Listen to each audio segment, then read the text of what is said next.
February 1944.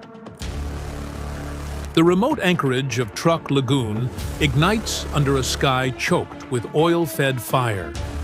Waves of American carrier aircraft hammered Japan's most fortified island outpost, turning the once untouchable naval base into a floating scrapyard. But amid the devastation, several Japanese warships flee north, hoping distance and darkness will save them. On the bridge of the fast-moving battleship USS Iowa, radar screens glow. Numbers tighten.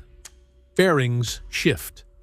A chase begins, one that would lead to the longest-range surface gun engagement ever seen. Subscribe. For most of World War II, there was one place in the Central Pacific that cast a long, dark shadow over Allied strategy: Truk Lagoon. The Japanese Empire treated it like a crown jewel. Deep inside its reef ring, battleships, cruisers, aircraft carriers, submarines, and hundreds of support ships sheltered beneath thick natural defenses. It was so vast that entire convoys could repair, refuel, and regroup in secret. Pilots trained there. Torpedoes were loaded there. Commanders planned operations that would bleed American Marines across island chains you can still find grave markers on. For 2 years, no one dared strike it directly. Strategists called it the Gibraltar of the Pacific, a nickname earned not by concrete walls, but by geography. The lagoon was enormous, calm, and deep, providing perfect protection from rough seas. Radar stations, airfields, and anti-aircraft batteries ringed the horizon like a steel crown. The Japanese believed assaulting it head-on would be suicidal. Any attacking fleet would face hundreds of aircraft, deadly torpedo runs, and shore batteries linked to experienced gunners. Even submarines received repairs inside the lagoon, making it a beating heart for their wolf packs. American intelligence, however, was improving faster than Japan imagined. Codebreakers pored over intercepted messages. Recon flights captured grainy images showing ship movements, fuel reserves, and new construction. Analysts realized a frightening trend. If Truk remained intact, Japan could replace losses faster than American island advances could matter. It was no longer just a base. It was a nest of venom, ready to strike any convoy daring to approach the Philippines or the Marianas. Yet something else was changing. American carrier doctrine matured. Pilots returning from brutal fighting learned to dismantle enemy defenses methodically. Radar-guided intercepts made Japanese air counterattacks less effective. Logistics, the quiet killer, now favored the United States overwhelmingly. By early 1944, the Pacific balance shifted like a tide turning against a sandcastle. When commanders received intelligence that large warships inside Truk would soon reposition, the opportunity was too valuable to ignore. The decision forming in American headquarters would soon unleash a storm so ferocious, the lagoon's defenders never recovered. The stage was set. The fortress was about to burn.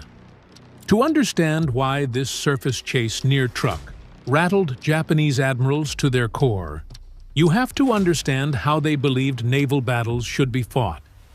Since the early 1900s, their leaders studied a concept called Kantai Kessen, the idea of one glorious, decisive fleet clash that would decide a war's outcome.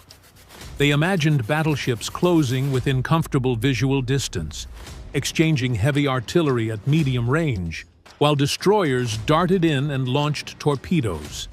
It was a doctrine rooted in courage, discipline, and optical rangefinders that required human eyes to track enemy silhouettes through haze, smoke, and darkness. For decades, Japan trained obsessively for this moment. Gunnery crews practiced night engagements, believing they possessed unmatched discipline. Naval academies drilled students to prize fighting spirit above mechanical calculation. As long as two opposing fleets closed the distance, Japan expected to punish any opponent unlucky enough to enter torpedo range. It wasn't arrogance, they had historical precedent.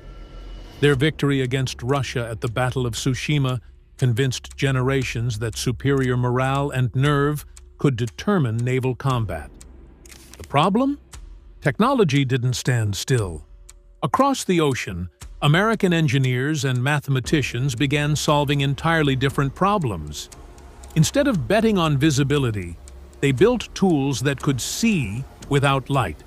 Radar systems feeding analog computers, capable of predicting where a moving target would be by the time a massive shell returned to Earth. Meanwhile, Japanese planners barely invested in long-range engagement tactics. To them, firing beyond the horizon sounded wasteful. Shells needed visual fall-of-shot corrections. Without eyes on the impact, how could you adjust? Their doctrine quietly assumed such ranges were impossible. So Japanese shipbuilders focused on huge guns, thick armor, and torpedo superiority, perfect for medium-distance brawls. But that left a fatal blind spot. If the enemy struck from beyond eyesight, no amount of bravery could return fire accurately. When American radar-guided salvos began landing on fleeing warships in early 1944, Japanese crews were stunned. Their rangefinders could barely see smoke on the horizon. Their torpedoes rushed toward empty ocean. No human lookout could correct for ballistic arcs that climbed miles into the sky. Doctrine met mathematics, and mathematics won. For the first time, Japanese officers glimpsed a terrifying truth. The battlefield had widened beyond human senses, and they weren't prepared to fight in that future. While Japanese officers still placed their faith in optics and instinct, American battleships quietly carried something the world had never truly seen in combat: a mechanical mind. Mounted high on the Iowa-class ships sat the Mark 8 fire control radar, a boxy, rotating antenna that could detect enemy vessels long before human eyes could pierce sea haze.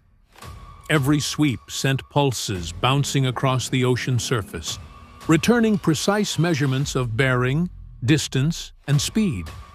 It didn't blink, it didn't sweat, and it didn't need sunlight.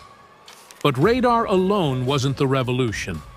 The true marvel lurked deeper inside the ship: the rangekeeper. This analog computer, a maze of gears, cams, spinning disks, and gyroscopic inputs, performed ballistic mathematics continuously.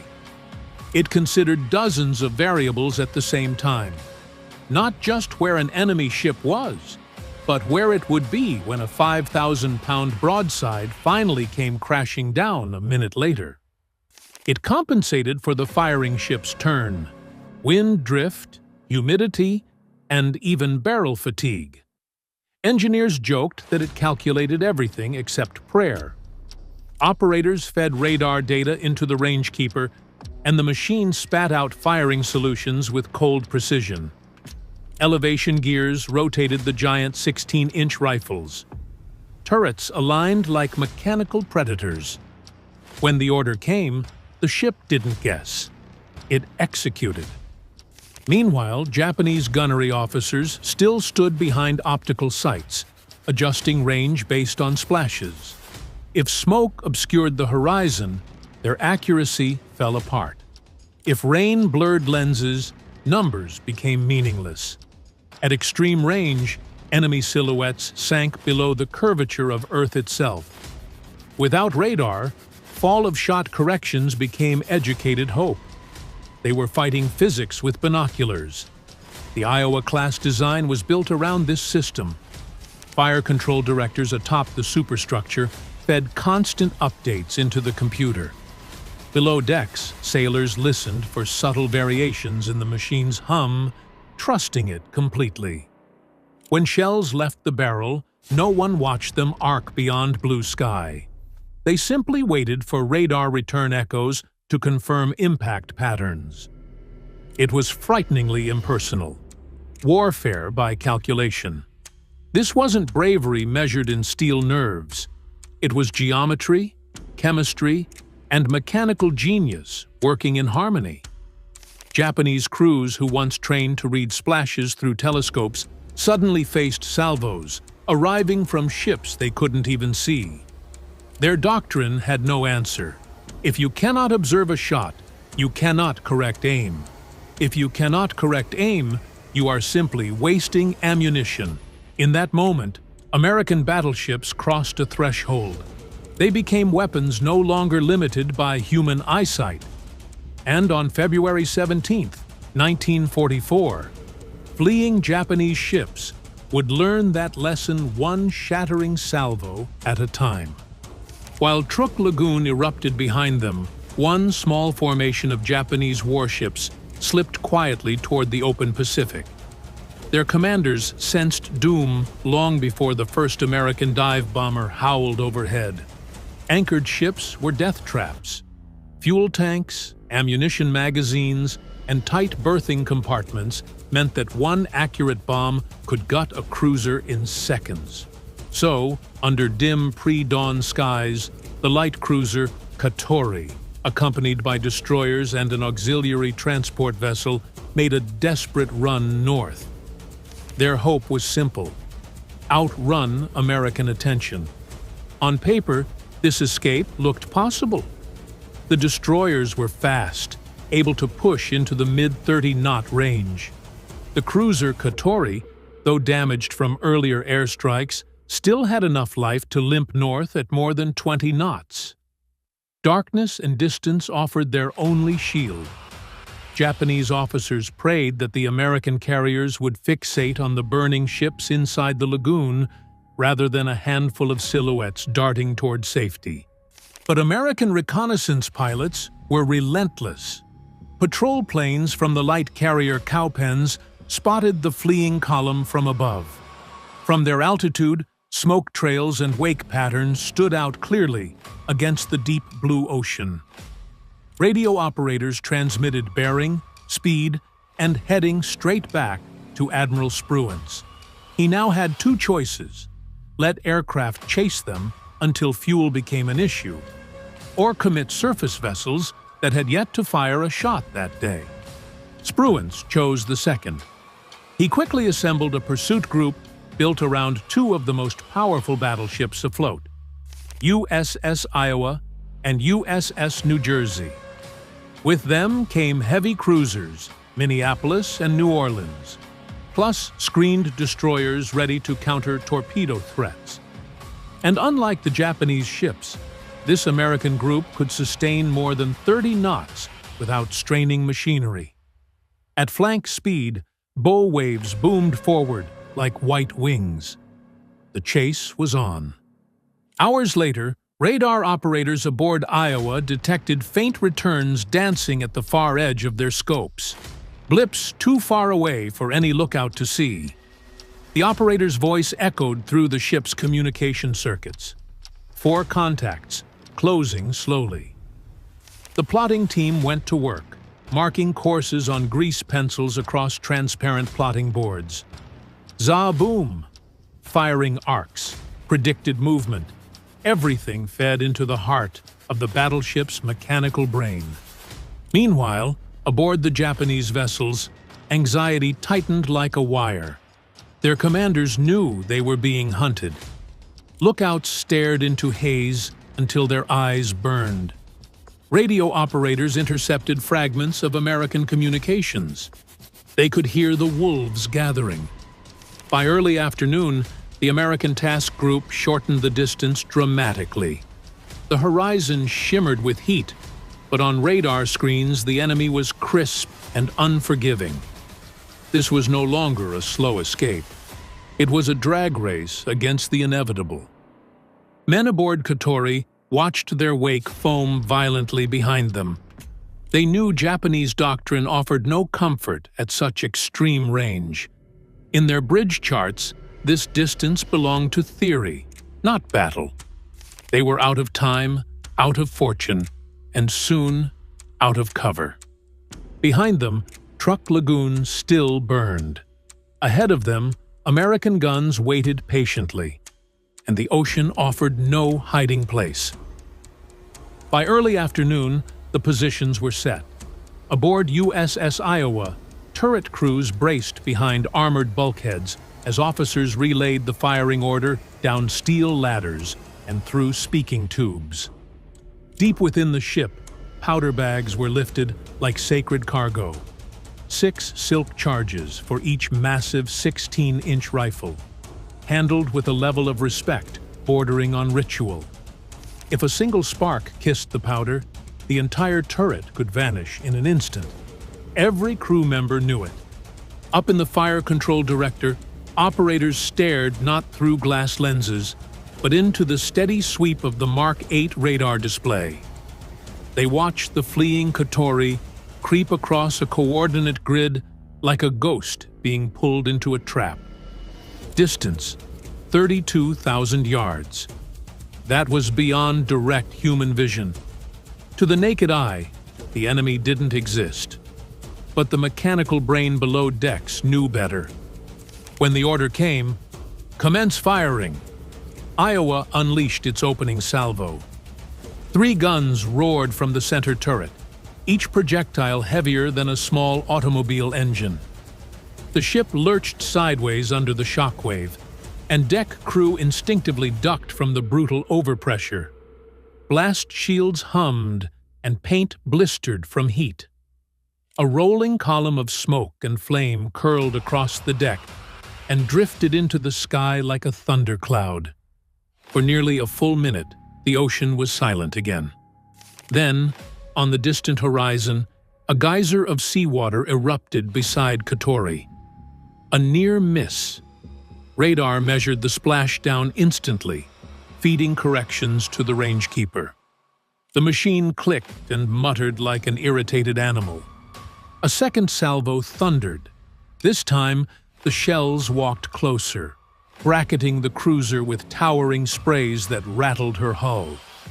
Japanese gunners swung their barrels desperately, but optical sights refused to lock onto anything but haze.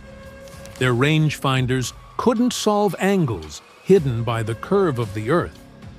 Aboard Katori, officers shouted orders over the roar of ruptured steam lines. Smoke stung eyes. Crewmen sprinted across decks slick with fuel. They fired back, more out of defiance than hope. Their 5-inch shells arced harmlessly toward a shape they couldn't confirm. Then came the third salvo. One shell slammed into Katori's midship superstructure, detonating with concussive violence. Shrapnel scythed through steel bulkheads, shredding compartments like tissue. Fires immediately roared to life, fed by ruptured fuel lines. Communications vanished. The bridge flickered with emergency lights. In that moment, Japanese sailors realized something horrific. The enemy didn't need to see them. Invisible eyes guided invisible math, and the ocean around them suddenly felt much smaller. Under the sudden storm of explosions, Katori's condition deteriorated by the second. The cruiser's captain, a veteran of decades at sea, stood firm on his collapsing bridge, issuing calm orders through choking fumes. Damage control teams scrambled below decks, dragging hoses, sealing hatches, and trying to starve rampant fires. Steam hissed through ruptured pipes. Bulkheads groaned as heat warped steel. Every minute mattered. Seeing their flagship in distress, the destroyer Mikazuki closed into the line of fire like a loyal guard dog. Her captain understood he could not win, but he might slow death's arrival. He throttled engines to full speed, laying thick smoke across the ocean surface, a desperate curtain meant to break the American firing solution. On his bridge, officers tightened jaw lines and prepared torpedoes. Maybe, Just maybe, one hit could punish the hunters. American radar saw straight through the smoke. As Mikazuki darted across Iowa's bow, the heavy cruisers New Orleans and Minneapolis opened up. Their 8-inch shells, smaller but faster, stitched a line of fire across the destroyer's superstructure. Crewmen flinched as shards of steel ripped into compartments no larger than broom closets. Through smoke, Japanese lookouts saw flashes of orange far beyond the horizon, each flash marking another American salvo incoming. Still, Mikazuki refused to break off. With her torpedo tubes aligned, she launched a fan of deadly long-range weapons into the Pacific swell. These were no toys. Long lance torpedoes could gut a battleship. For a moment, every heartbeat aboard the American ships paused. But even here, technology tipped the balance. Aircraft overhead circled like hawks, spotting the torpedo wakes, relaying corrections through radio. New Jersey angled slightly starboard, her bow nudging clear of the shimmering trails. The weapons passed harmlessly into foam. Then the tide turned cruel. A perfectly timed broadside tore through Mikazuki's hull, punching a furnace-hot crater through decks stacked with ammunition. Her magazines ignited with a sound like the earth splitting open. The destroyer buckled, cracked, and snapped in half. Sailors who leapt overboard found themselves surrounded by floating flames. Back aboard Katori, survival evaporated. Shell hits punched open her engine spaces. Power died. Pumps stalled. Without propulsion, fire suppression collapsed. The cruiser rolled, listing hard to port as compartments flooded too quickly to control. American guns showed no mercy. This was war without witness. When the order to abandon ship finally echoed through dying corridors, many Japanese sailors refused. Cultural indoctrination taught them death was honorable. Surrender was shame. Some clutched rifles, even in the water. When American destroyers approached to rescue survivors, they were met with blades and fists. Horrified sailors withdrew. The sea claimed every last man. In moments like this, technology wasn't just advantage. It was gravity, an unstoppable pull that training, bravery, and sacrifice could not escape. With Katori burning behind them and Mikazuki gone in a violent flash, only one major Japanese warship still had a chance to escape: the destroyer Nowaki. Smaller, lighter, and far faster than any battleship, she poured everything into her engines. Her stern churned white foam as she clawed past 35 knots, sprinting north toward rain squalls looming on the horizon. Inside her engine rooms, sailors shoveled fuel with frantic urgency. A single misstep meant steam burns or worse. But Iowa and New Jersey refused to let her go quietly. Their massive rifles elevated to their highest angles, hurling shells into the sky on trajectories that looked impossible to the human eye. Minutes later, towers of ocean erupted around the fleeing destroyer. Even without direct hits, fragments blasted across her superstructure, wounding men and ripping away antennae. Gunners aboard Nowaki fired back blindly, more out of duty than hope. American radar plotted each splash, adjusting aim with mechanical precision. Then came the moment historians still talk about. A salvo landed so close, it straddled Nowaki at more than 35,000 yards, over 20 miles away. No battleship had ever scored a straddle at such range in combat. The ocean itself seemed to shudder. It was as though the horizon reached out and swatted at a fleeing insect. Then clouds and rainfall swallowed the destroyer whole. Radar returns faded into noise. Speed saved her where armor could not. She vanished into the storm, limping, battered, and terrified. On the American decks, nobody cheered. They simply logged the range, confirmed the radar echoes, and prepared to turn south. The message was already written in smoke. Distance no longer protected the Imperial Navy. The line between hunter and hunted had been erased, and even ships beyond human sight were no longer beyond American reach. As the last echoes of gunfire faded across the Pacific, the deeper meaning of the engagement began to settle like ash. For decades, Japanese naval strategy revolved around a single glorious vision: a decisive clash at manageable distance, where skilled gunners, disciplined crews, and devastating torpedoes would shatter an enemy battle line. It was a belief rooted in heritage, tradition, and the assumption that both opponents would fight within the limits of human sight. But the shots fired that day proved something terrifying. Warfare had quietly evolved beyond the reach of binoculars and instinct. Radar-driven accuracy chained mathematics to gunpowder, allowing American battleships to land blows long before Japanese optics could even acquire a silhouette. Officers trained to read shell splashes suddenly found their tools useless. Their carefully rehearsed tactics dissolved in the face of a weapon system that required no visual confirmation at all. Back in Tokyo, fragmented reports drifted into headquarters. At first, disbelief colored every discussion. How could shells land so precisely from distances once considered absurd? Engineers studied the accounts and realized Japan lacked both the equipment and industrial capacity to replicate such systems quickly.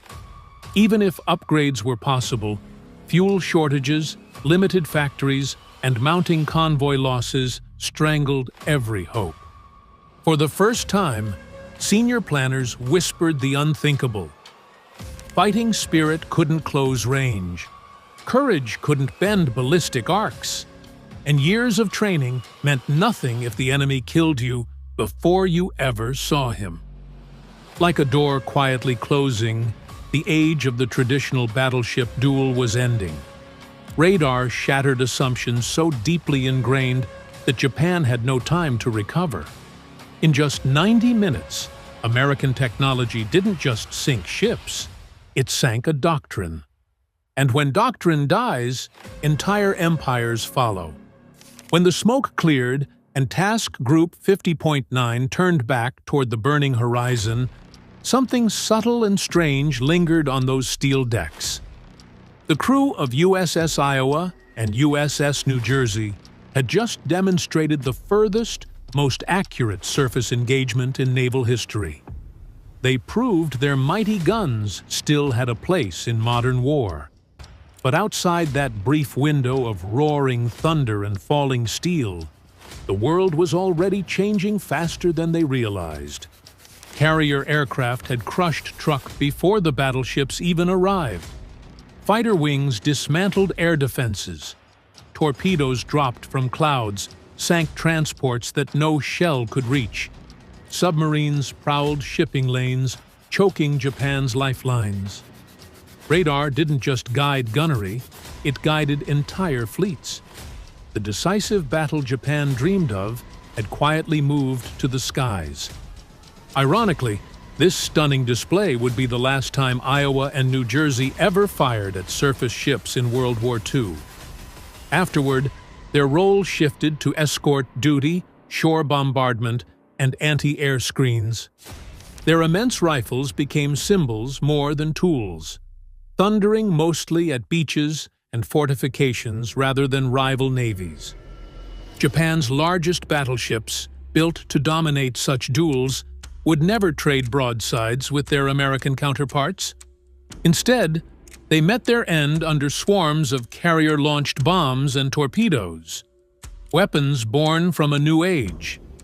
Decades later, the Iowa-class ships would find brief second lives, launching missiles in distant conflicts. But each time, their purpose drifted further from the roaring duels they were built to fight. Today, they rest as museum giants. Silent, towering reminders of a moment when steel, steam, and analog computation ruled the seas. For 90 minutes near Truk Lagoon, the battleship stood atop naval warfare's throne one last time. And the record they set that day may never be broken, because no navy will ever build weapons like these again. October 25th, 1944. Off Samar, the sea looked ordinary. The truth wasn't. Vice Admiral Kurita peered through cordite haze from Yamato's bridge and saw carriers that shouldn't exist. Fresh decks, unfamiliar silhouettes, squadrons lifting in waves. Not the old names his staff tracked for years, but new hulls America had somehow willed into being in months. Strikes slammed in from over the horizon, again and again, until a simple, terrifying question swallowed every tactic he knew. How many more do they have? And how fast can they build them?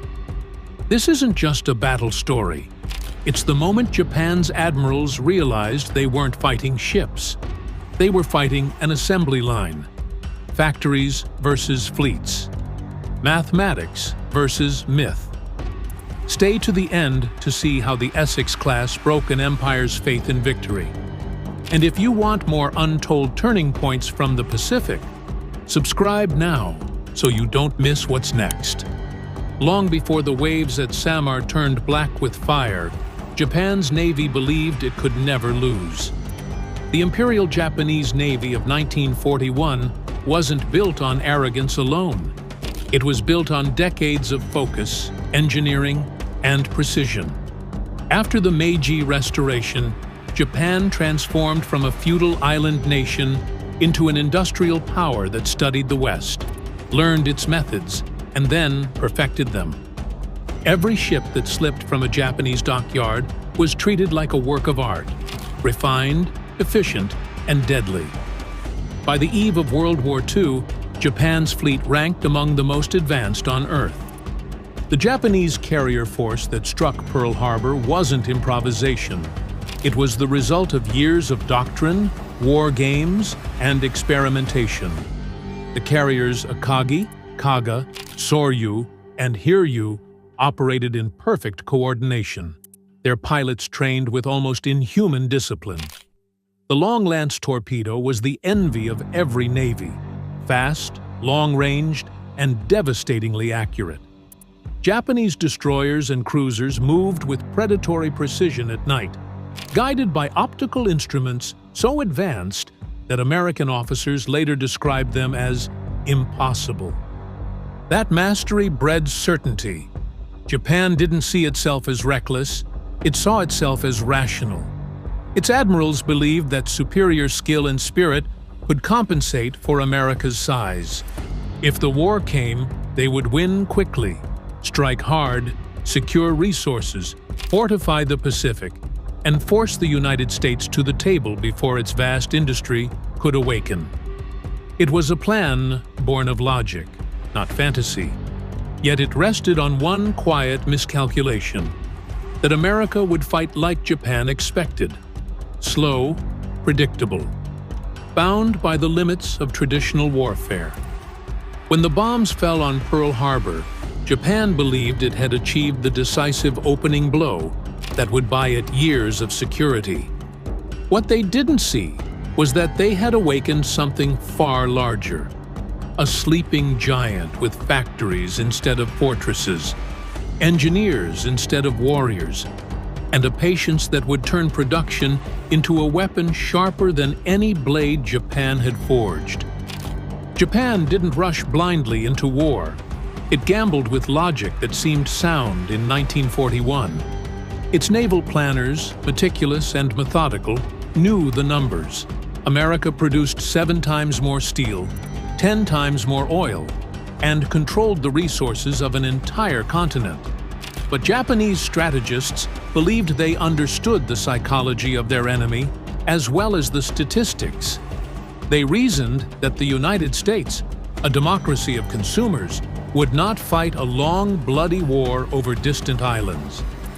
They believed that a series of fast, decisive victories would force Washington to negotiate before its industrial advantage could be brought to bear. It was, in many ways, a rational bet. Japan's early expansion gave it oil from the Dutch East Indies, rubber from Malaya, and bases stretching across the Pacific. Every map suggested control. Every victory, Singapore, the Philippines, the Dutch East Indies, confirmed the illusion of dominance. The empire looked unstoppable.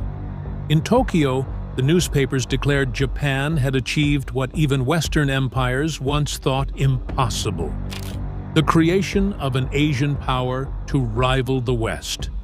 But in that confidence hid a fatal misunderstanding. Japanese naval strategy was rooted in the tradition of decisive battle, a single crushing engagement that would destroy the enemy fleet and end the war. It was the same doctrine that had humbled Russia in 1905 at Tsushima. What Japanese planners didn't foresee was that the next war would not be decided by individual battles. It would be decided by manufacturing tempo. America would not need to win every engagement.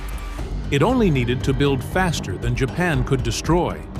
Every ship sunk could be replaced. Every pilot lost could be trained again. Every aircraft carrier destroyed could be reborn under the same name months later. Tokyo had prepared for a war of strategy and courage. Instead, it had stumbled into a war of numbers, a machine war, and Japan was still counting by hand. When Japan struck Pearl Harbor, it believed America would take years to recover. In reality, the attack accomplished the opposite. It unified a divided nation and unleashed an industrial juggernaut unlike anything the world had ever seen. Across the United States, factories that once built cars, farm tools, and refrigerators began roaring with new purpose.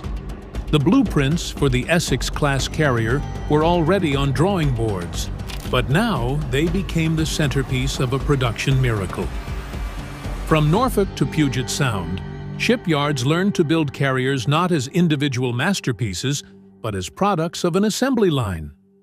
Each hull was broken down into prefabricated sections built in climate-controlled shops, welded by teams who performed the same tasks day after day until precision became instinct. When a carrier entered dry dock, those massive pieces were lowered into place like parts of a puzzle, fitted, riveted, and rolled out to sea months ahead of schedule. It was a system that defied naval tradition. Ships were supposed to take years. America was now building them in barely more than a year. The result was the Essex-class fleet carrier. 27,000 tons of steel, 800 feet long, able to carry over 90 aircraft, and powered by engines producing 150,000 horsepower. But what truly made it unstoppable wasn't firepower, it was reproducibility. Every bolt, gun mount, and radar system was standardized. If one carrier was lost, its twin was already under construction. By the end of 1943, the United States had commissioned 7 Essex-class carriers, more tonnage in a single year than Japan possessed at the start of the war. And the production lines weren't slowing, they were accelerating. For every bomb Japan dropped, America dropped a blueprint. For every ship the Imperial Navy sank, 2 more were already waiting in line to launch. The war had shifted from tactics to throughput, and Japan didn't yet realize it was fighting a nation that built its weapons the way it built its automobiles: fast, identical, and endless.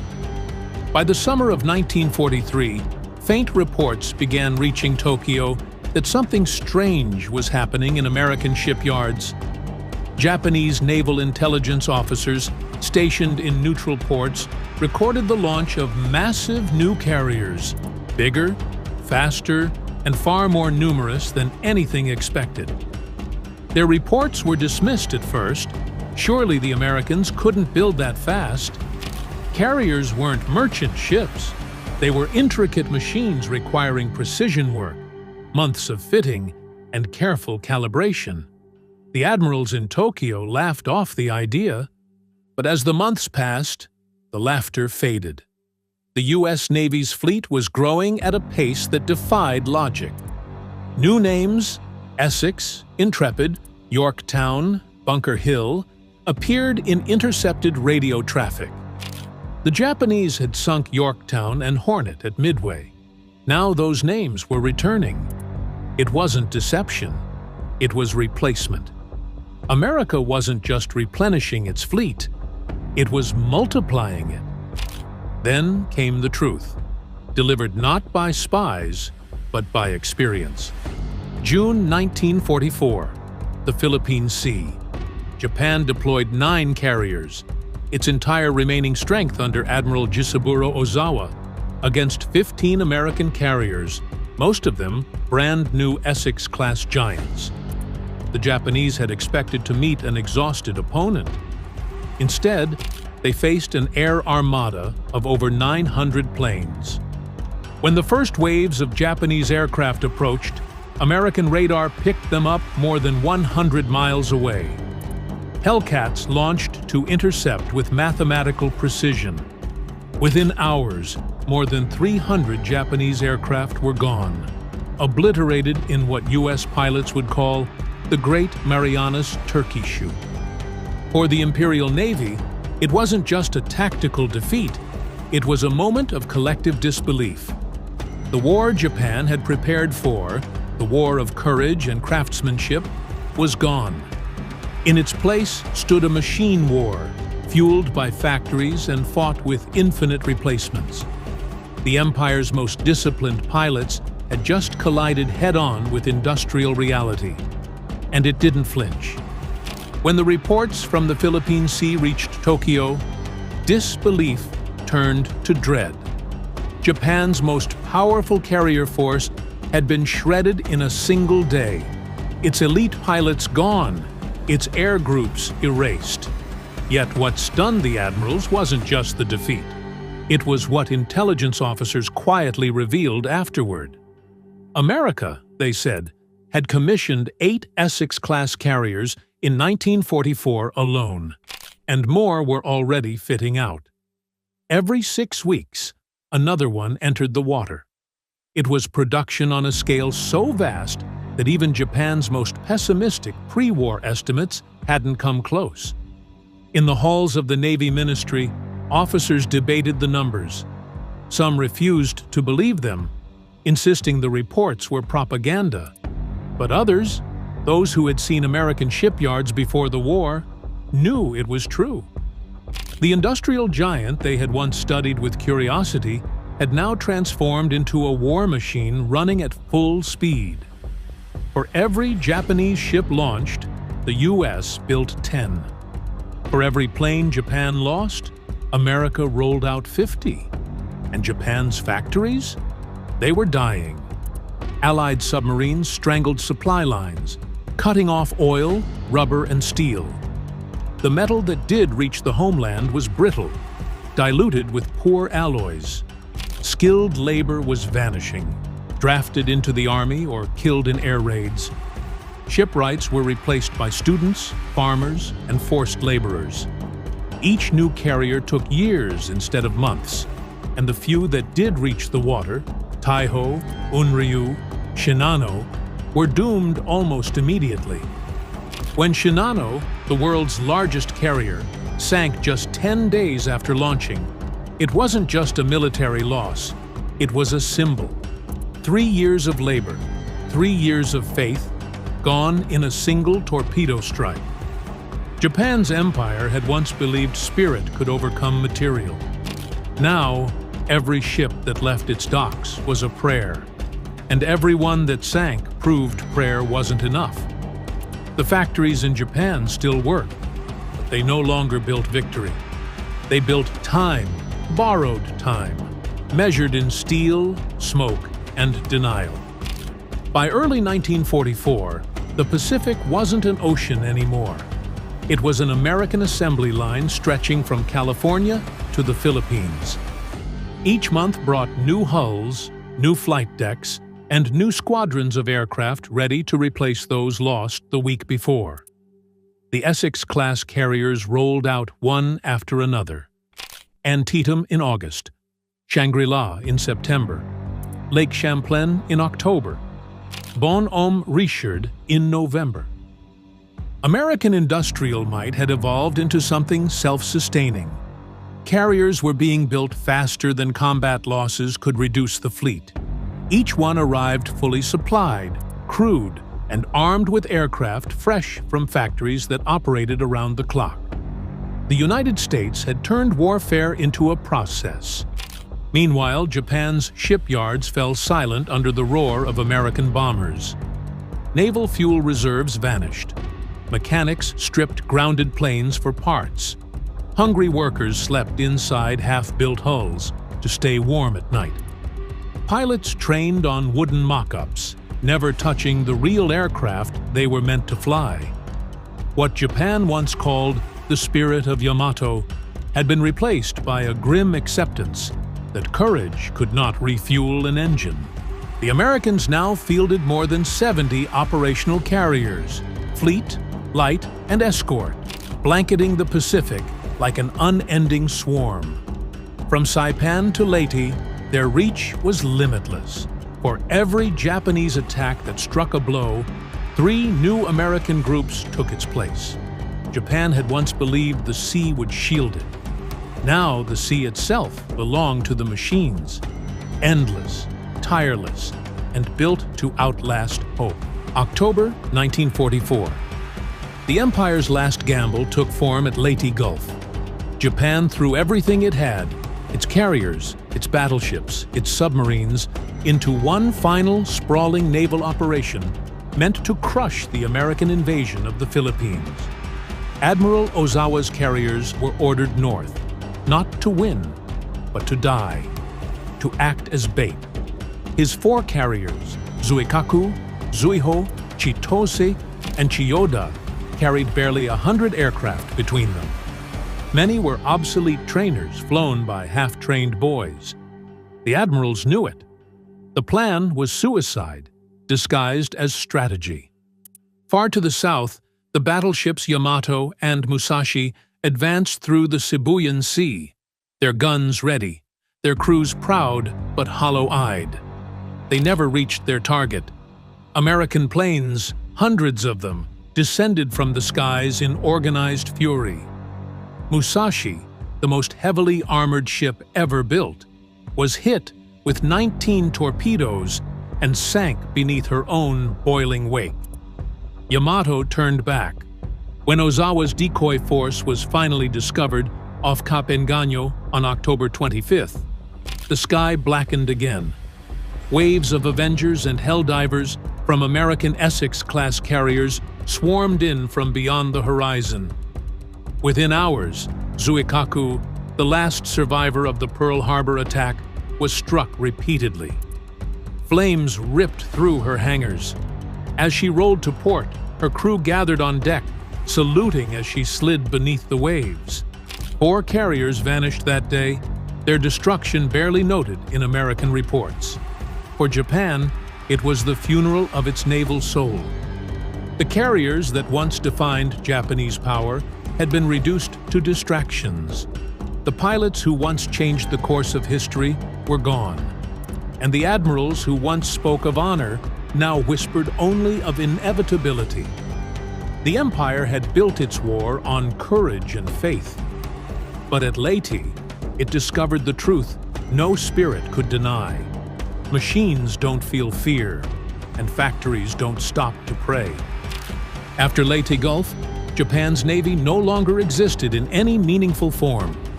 The surviving ships limped home on fumes, the skies above them empty. Out of desperation came a final, terrible idea, one that abandoned tactics for sacrifice. Vice Admiral Takejiro Onishi, haunted by the annihilation of his carrier pilots, gave the order that would define Japan's final phase of the war: the creation of kamikaze units. If Japan could not outbuild America, it would outdie them. Young men, many barely 18, were told they would become the Empire's final weapon. They trained for days, not months, learning how to fly straight and steady toward American ships. Each mission carried a flag, a letter home, and a cup of sake. On October 25, 1944, the same day the last carriers died at Leyte, the first kamikaze slammed into the deck of the escort carrier St. Lo, igniting its fuel tanks and sending it to the bottom. It was the first of many, and in Tokyo, the government called it victory. But the admirals knew better. The attacks destroyed ships, yes, but they didn't destroy production lines. For every vessel lost, 2 more left American ports days later. In the months that followed, kamikaze attacks became routine, mass sacrifices that barely slowed the tide. Japan was trading irreplaceable lives for expendable steel. Each fallen pilot symbolized a truth the Empire refused to face. That courage had become a currency too expensive to spend. American forces pressed closer to the home islands with mechanical precision, their carriers blotting out the horizon. In their war rooms, Japanese commanders studied the latest intelligence reports in silence. New Essex-class carriers were still being launched. Shangri-La, Lake Champlain, Bon Homme Richard, names that arrived faster than Japan could read them. It was over, and they knew it. The war Japan had dreamed of fighting, a war of willpower and glory, had been replaced by one decided in foundries, on blueprints, and in assembly lines. Spirit had met steel, and steel had won. By the dawn of 1945, Japan's admirals no longer spoke of victory, only endurance. Airfields that once roared with zero engines were silent, their runways cracked and empty. The Empire had entered a war it could never win, and now even the men who designed it could no longer pretend. Reports from surviving officers painted a grim arithmetic.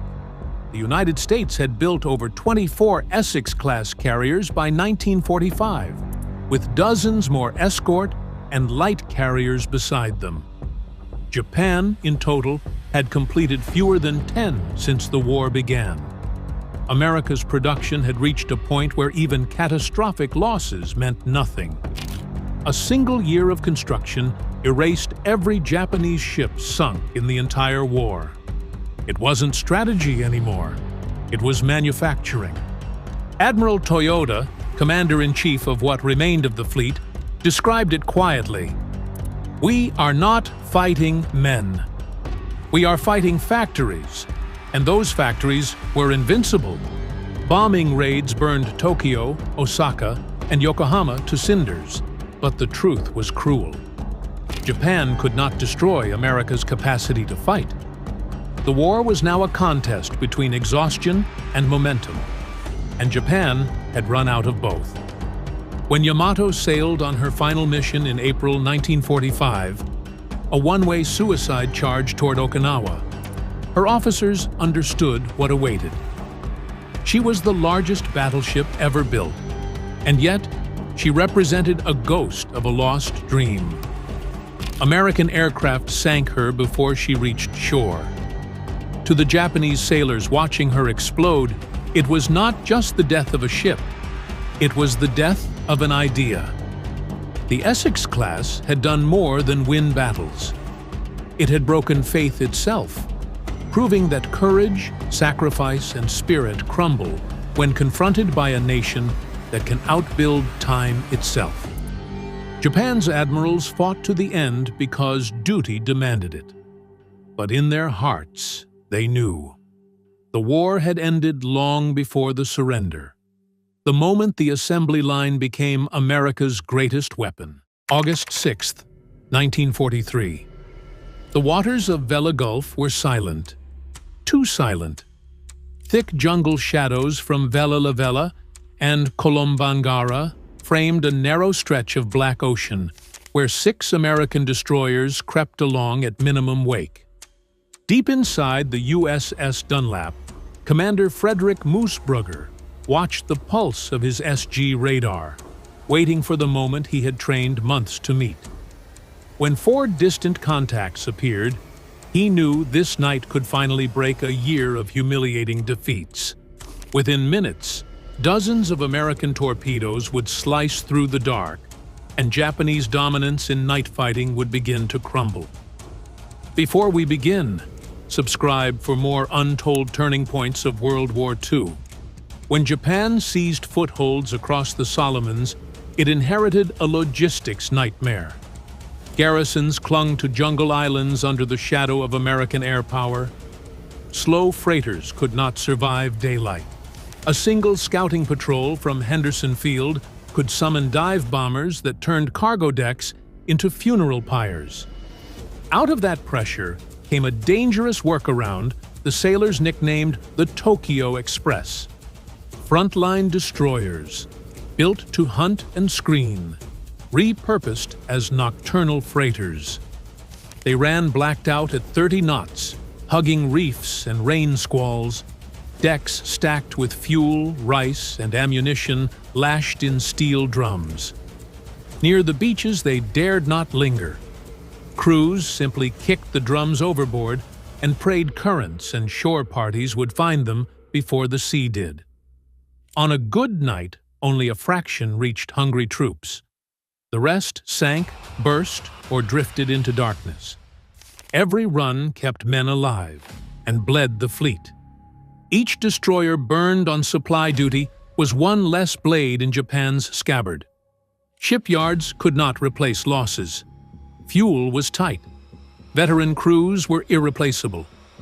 Yet without the Express, outposts on Kolombangara and Vella La Vella would starve and die.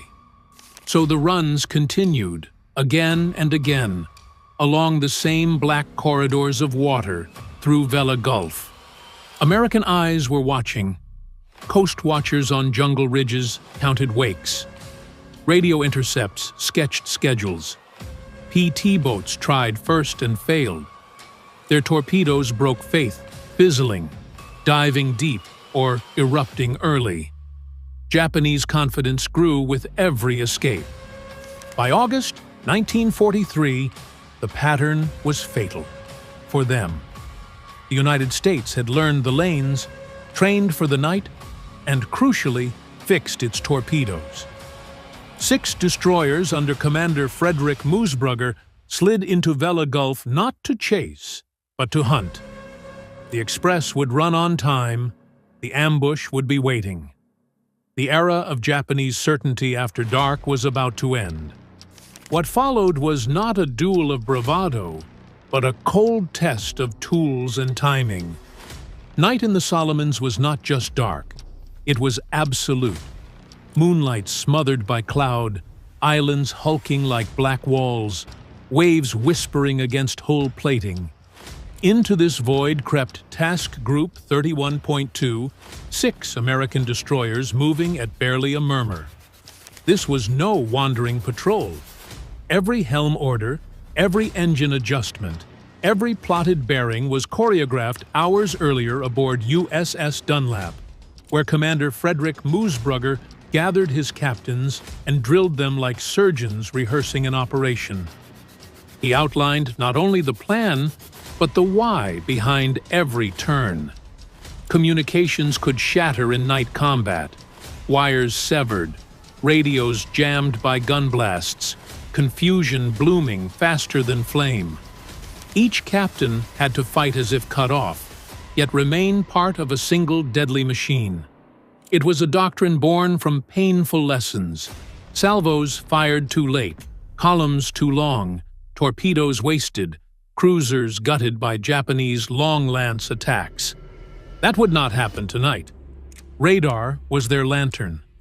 The new SG surface search set painted contacts on phosphor screens long before human eyes could pierce the dark. Operators hunched over the displays, fingers tapping bearings, calling ranges in crisp, controlled murmurs. On Japanese ships, older sets blurred land and sea into meaningless haze. Their lookouts strained into blackness, unaware death was already triangulating. Moosbrugger divided his destroyers into two lethal fists.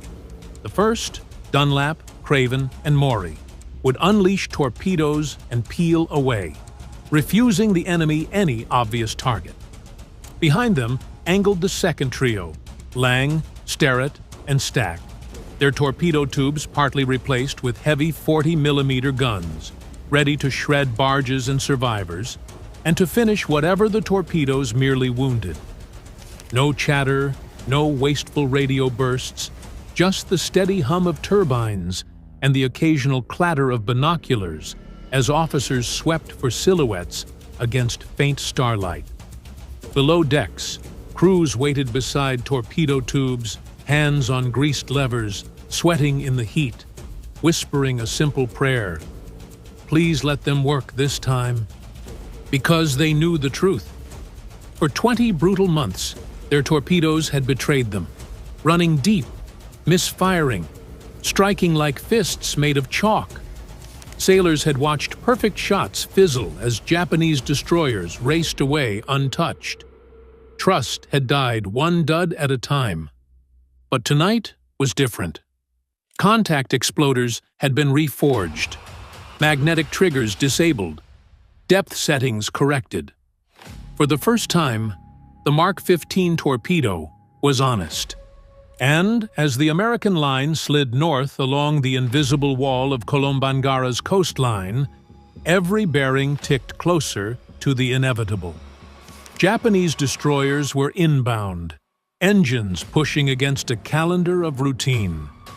They had run this path before, too many times. Tonight, familiarity would be fatal. In the dark, Moosbrugger allowed himself one thought. Finally, it's our turn to strike first. At 23:33 hours, a quiet voice in Dunlap's Combat Information Center sliced through the humid tension. Surface contacts, bearing 330, range 29,000 yards. 4 distinct pips, moving south, right on schedule. No need for speculation. The Tokyo Express had arrived. Moosbrugger didn't cheer. He simply nodded, and the bridge snapped into measured action. Orders whispered down voice tubes. Helmsmen eased the rudder. Engineers bled just enough steam to steady speed. The destroyers adjusted formation like wolves drifting through tall grass, silent, unseen, positioning for a throat bite.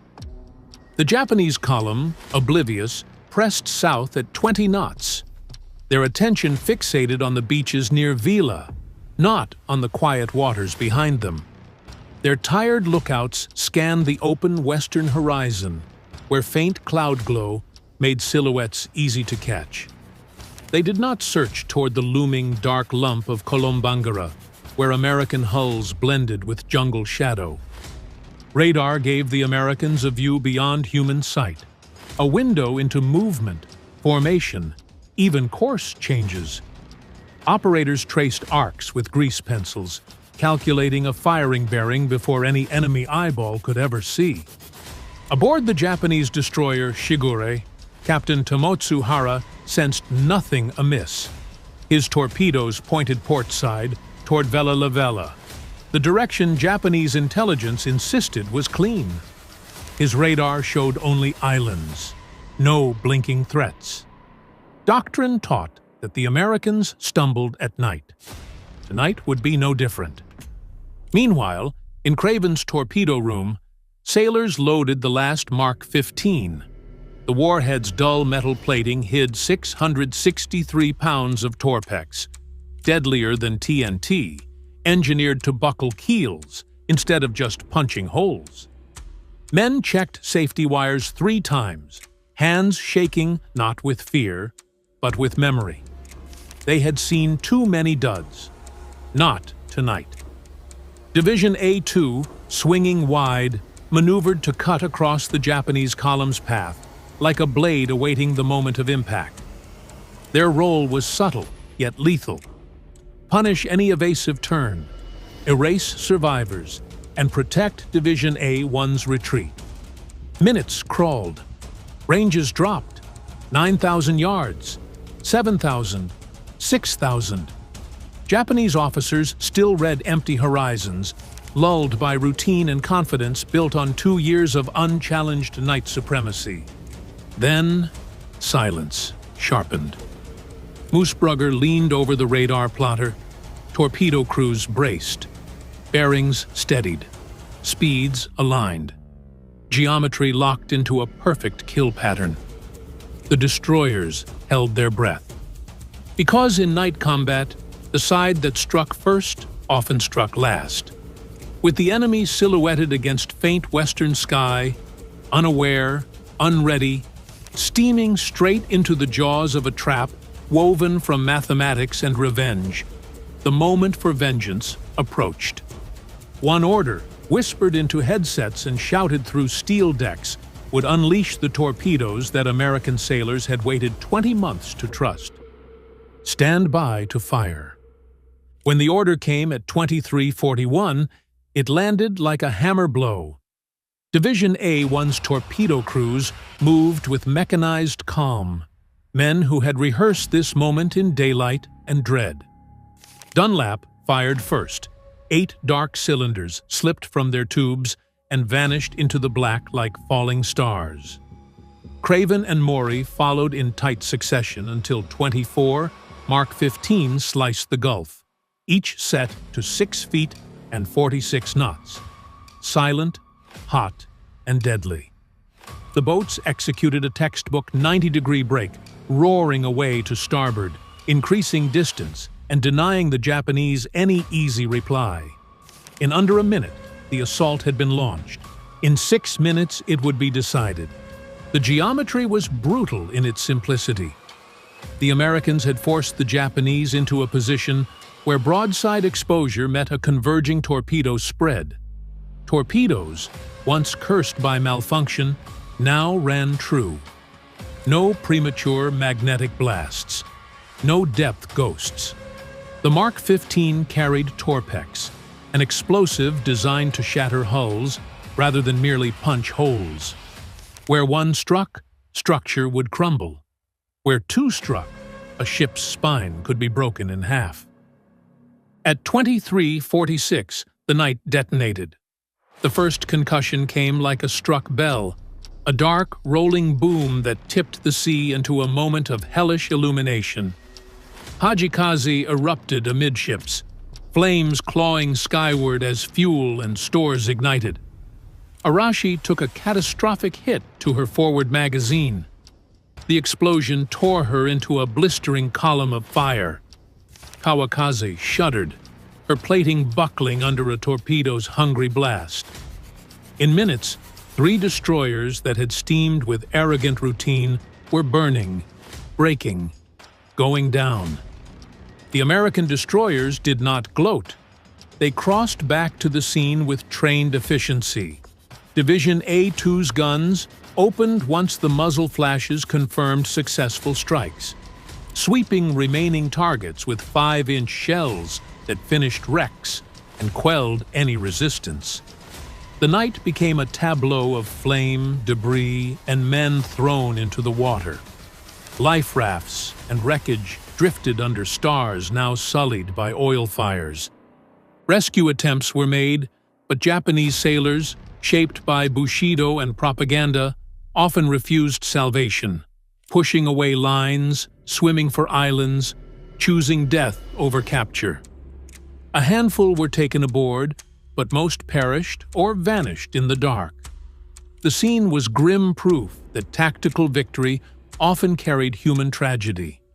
In 30 minutes, the battle was over. In 6 decisive minutes, the Tokyo Express had been shattered. The mathematics of the engagement, radar detection, corrected torpedoes, coordinated geometry, immediate maneuver, had converted American technological fixes into battlefield reality. For the destroyer crews who fired the torpedoes, it was proof that months of bureaucratic failure and deadly frustration had been overcome by engineering, by doctrine, and by sheer resolve. For the Japanese, it was a rupture in a myth. Night invincibility was no longer guaranteed. As the shattered remnants of the Japanese column burned, the dark waters of Vela Gulf turned into a floating pyre. Slicks of fuel ignited into orange ribbons that painted dancing reflections across the waves.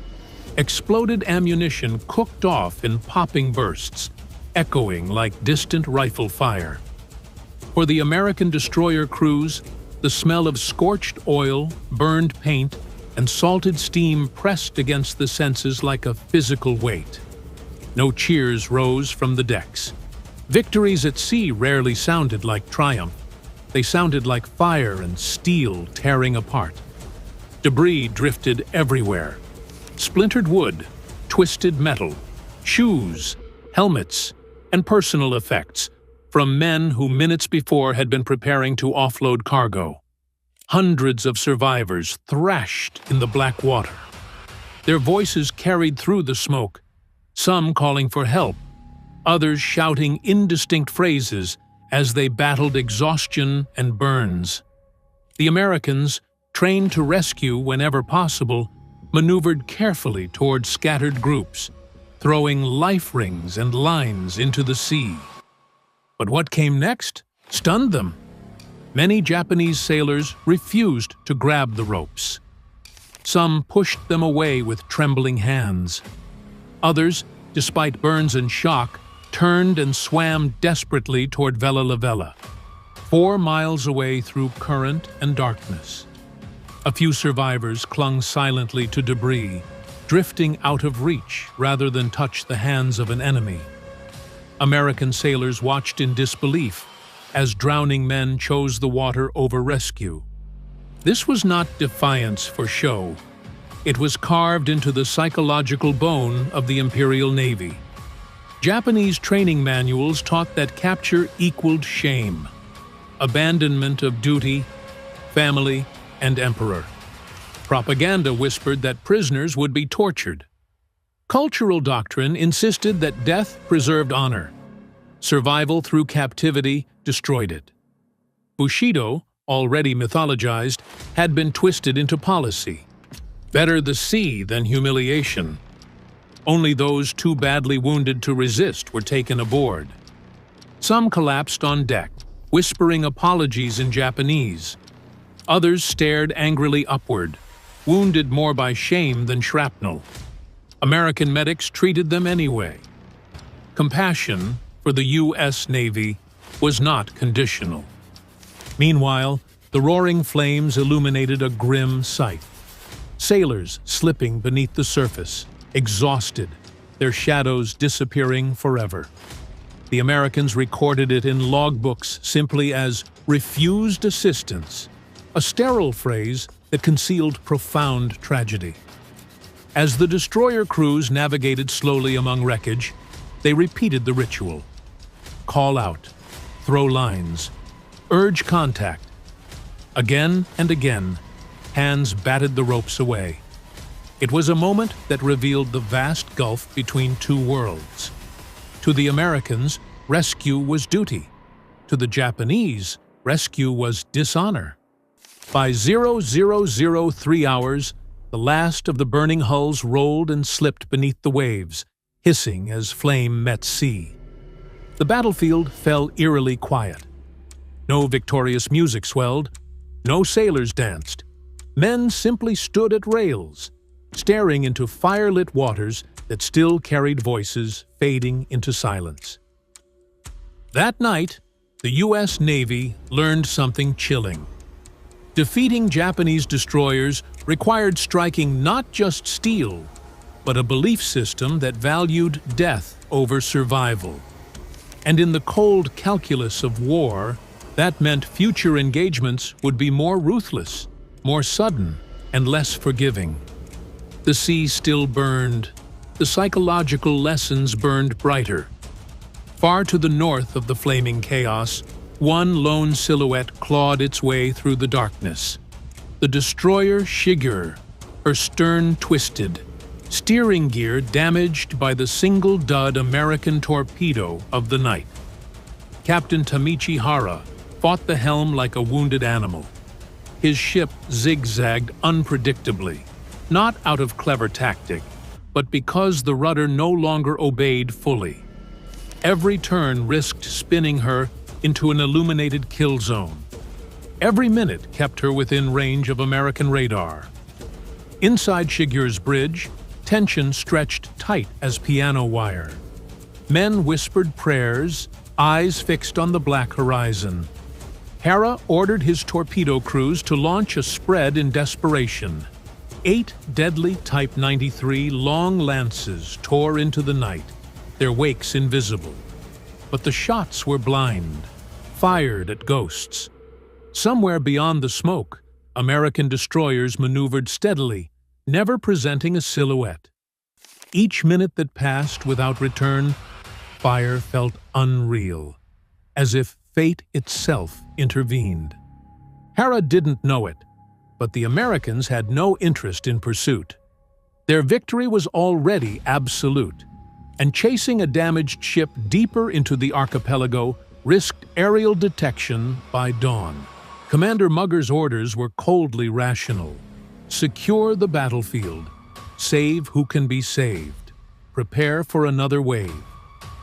Hunting down a solitary cripple in pitch darkness offered no advantage.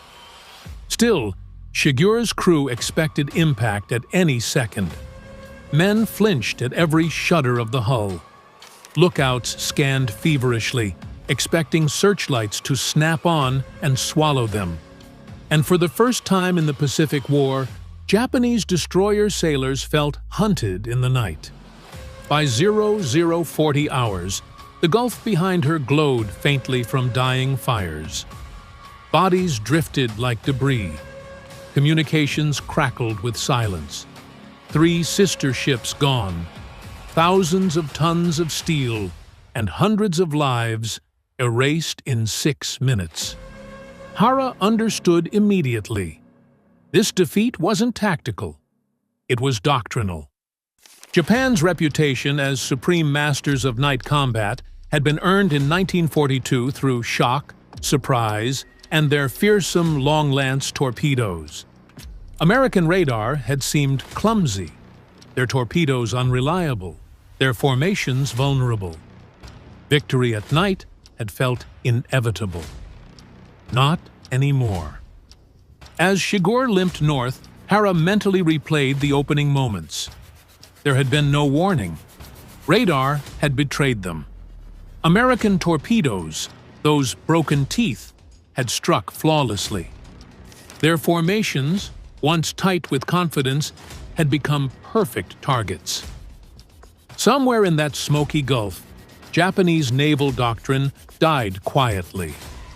Meanwhile, aboard Mugger's ships, the tone was eerily professional. Damage reports, 0. Casualties, 1 sailor injured by machinery, not enemy action.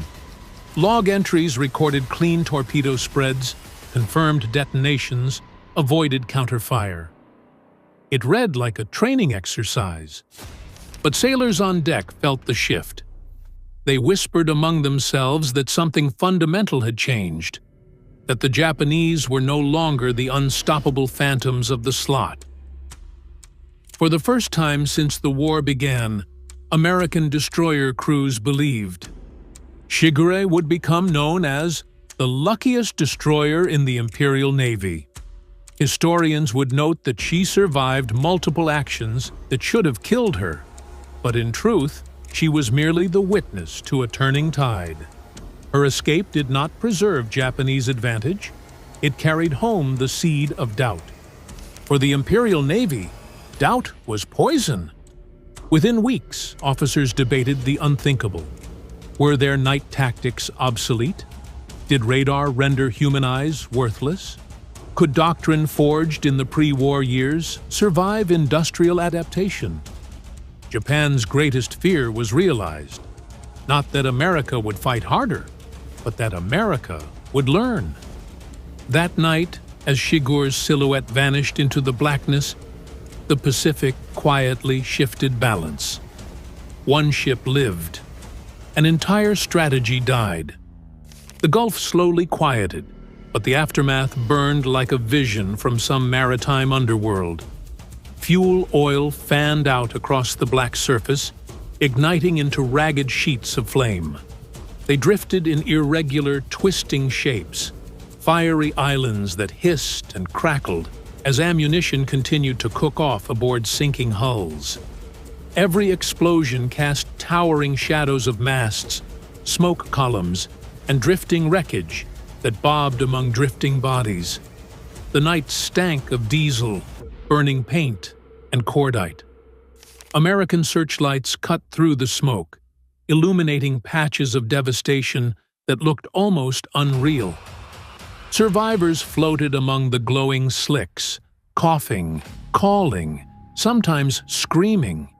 Some clung to shattered planks, others kicked feebly for shore. When American destroyers cautiously approached, sailors tossed life rings and lowered nets. But almost universally, the Japanese shrank away, shaking their heads, refusing hands extended to them. Many swam back toward the burning oil rather than be lifted aboard. To surrender was dishonor. To be captured was to live in shame. American sailors stared in disbelief as one man released his grip on debris, whispered something into the dark, and simply slipped beneath the surface. Inside the American ships, no cheers erupted. The victory was too quick, too one-sided, too grim. Officers exchanged quiet nods, aware of what had been accomplished, and what it meant.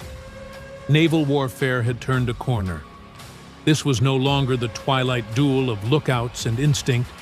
It was combat defined by machinery, electronics, and reliability. On the chart tables in the combat information centers, radar tracks told stories more clearly than human eyes ever could. As the fires died and the splashes ceased, destroyer captains reviewed damage reports. All clear. Not a single enemy shell had struck. Crews checked torpedo rooms to find blanks in their racks, where moments earlier polished warheads had gleamed. The weapons had run straight, detonated cleanly, and shattered everything they hit. Months of frustration, torpedoes passing harmlessly beneath hulls, failing to explode, or detonating prematurely, were washed away with the flames. In Tokyo, days later, intelligence officers stared at casualty lists and after-action reports with quiet dread. The destroyers lost at Vela Gulf were not ordinary cargo hulls. They were elite ships, staffed by elite crews. Their loss tore chunks from Japan's already shrinking pool of trained sailors. Worse, the method of their destruction shattered confidence. Veteran captains whispered that radar had defeated eyesight, that doctrine built over decades had been eclipsed in seconds. The Tokyo Express, once Japan's lifeline to scattered island garrisons, entered decline. After Vela Gulf, the runs grew tentative. Cargoes shrank. Routes varied. Escorts multiplied. Efficiency collapsed. The desperate drum method of resupply delivered less and less. Hungry soldiers on jungle islands waited for drums that never washed ashore. Disease and starvation spread beneath the palms. The empire's edges began to rot. American commanders, reviewing signals, realized something profound. Technological problems they had battled internally, the institutional stubbornness, the broken torpedo exploders, the misused destroyers, were finally resolved. That meant their learning curve no longer curved. It climbed. Within months, the same doctrine that shattered 3 destroyers in 6 minutes reappeared at Cape St. George, at Empress Augusta Bay, at Surigao Strait. Radar-led torpedo ambushes became routine, not exceptional. Japan's destroyer force, designed for offense, was slowly bled to death performing logistics. Ironically, the more desperate their supply situation became, the more destroyers they risked, and the more they lost. The Tokyo Express faded into history, not with a dramatic final mission, but with a slow dwindling of courage, materiel, and lives. When historians later traced its demise, they pointed not to its last run, but to that single blazing hour in Vela Gulf. The moment when surprise no longer belonged to Japan. The moment when American torpedoes detonated on command. The moment when radar turned darkness into advantage.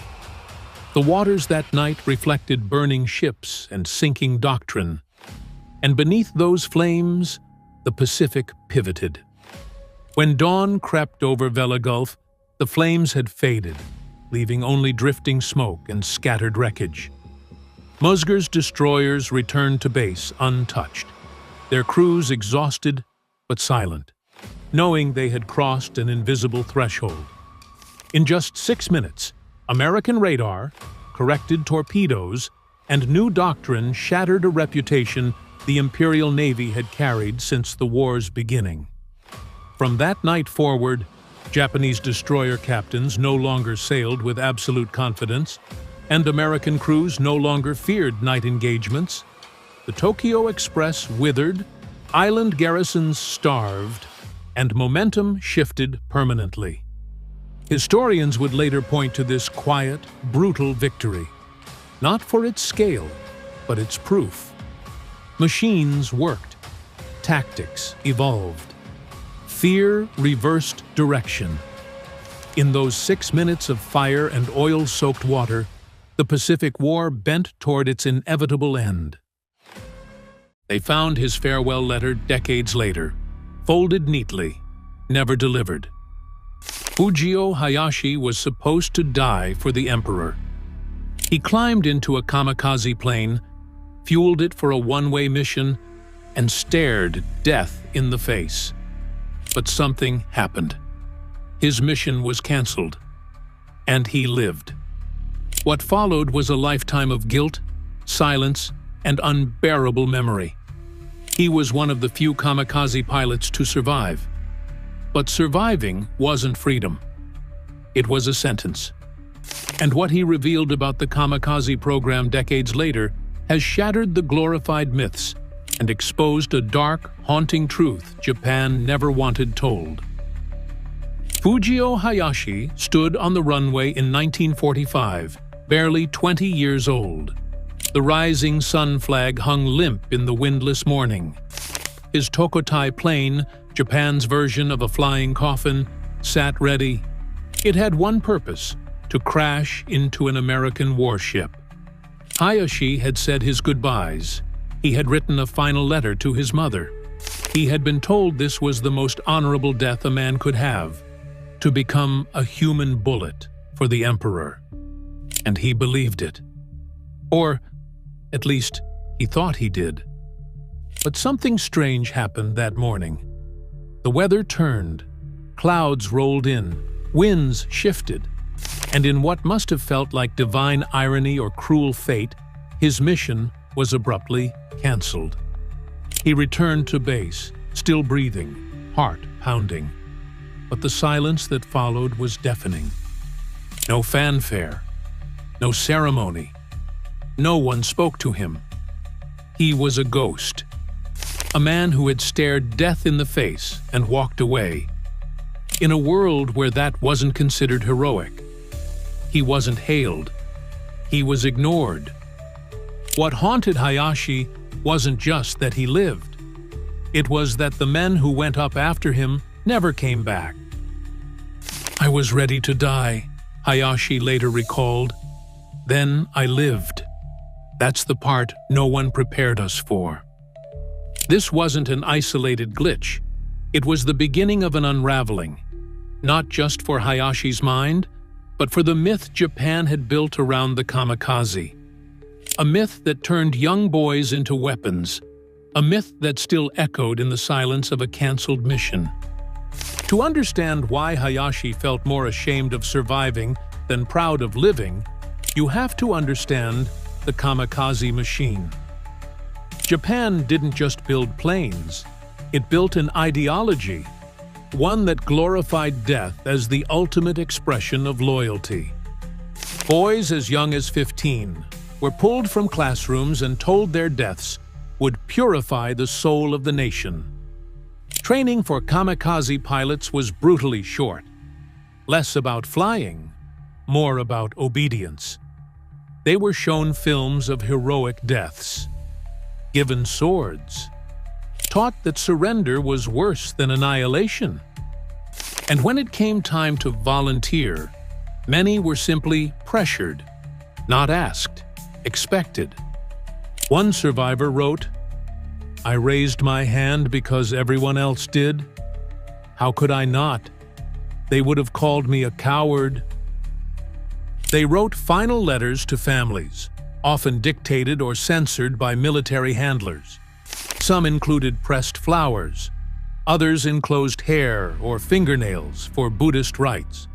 One wrote, "Mother, forgive me. I am scared, but I go anyway." Fujio Hayashi wrote his too. They practiced by diving planes into mock targets. But those weren't the real targets. The real target was their spirit. By the time they climbed into that cockpit, they weren't soldiers anymore. They were sacrifices. And most chilling of all, the kamikaze program wasn't born of ancient tradition. It was invented, rushed, and deployed in desperation in the final stages of the war. It was a last gasp wrapped in fanfare. Hayashi had been willing to give everything, but no one asked if he truly understood what he was giving up. When Hayashi's mission was cancelled and he returned to base, everything felt off. His comrades, the ones who'd wished him farewell, were gone. New faces replaced them, with the same blank stares and trembling hands. Everyone was dying in sequence. He had escaped the rotation, for now. But instead of being treated like a lucky man, he was avoided. Like his survival was shameful. Like he had broken some sacred pact. The culture didn't celebrate the living. It only immortalized the dead. Hayashi walked through the barracks and saw the empty beds. Some still had folded letters on the pillows. Others had photos of girlfriends tucked beneath uniforms that would never be worn again. Every time a plane left, it didn't come back, he said. The silence afterward was the loudest sound I've ever heard. He watched new recruits arrive, nervously smiling, shaking, trying to be brave. Some were even younger than him, and he realized something terrifying. The system never stopped. It needed more boys, more letters, more deaths. The war machine kept going, even if the war was already lost. He began to feel something he couldn't shake. Guilt. Why him? Why did he get to live? He had been ready. He had accepted death. Now he had to accept something harder, that he would carry the weight of those who didn't return. Hayashi didn't talk about this for decades, not until Japan had changed, not until the myths started to crack. Only then did he speak, not as a hero, but as a broken survivor of a death cult that disguised itself as patriotism. After the war ended, Fujio Hayashi returned home to a Japan in ruins, cities bombed, people starving, and a generation spiritually broken. But for men like Hayashi, the damage wasn't just physical, it was personal. He came back not as a hero, but as a reminder of something the country didn't want to face. That their war effort had included sacrificing boys in a suicide machine that didn't even win the war. The truth was, survivors of the kamikaze program weren't welcomed. They were often ignored, ridiculed, or forgotten. The government no longer praised them. Families who had received letters and relics from fallen sons were treated with reverence. But Hayashi, he was an uncomfortable relic of a failed ideology. "I thought I would be celebrated for being willing to die," he later said. "Instead, I was treated like I had dishonored the dead." Some kamikaze survivors were branded cowards. Others remained silent for decades, fearing judgment. Many never told their own children the truth. The government made efforts to suppress interviews or memoirs that criticized the imperial order. They wanted to preserve the myth of glory, not confront the reality of psychological manipulation. Hayashi suffered in silence. He lived in a small town, took up work in a factory, and rarely spoke about what had happened. But inside, the guilt festered. He had trained to die. He had written his last words.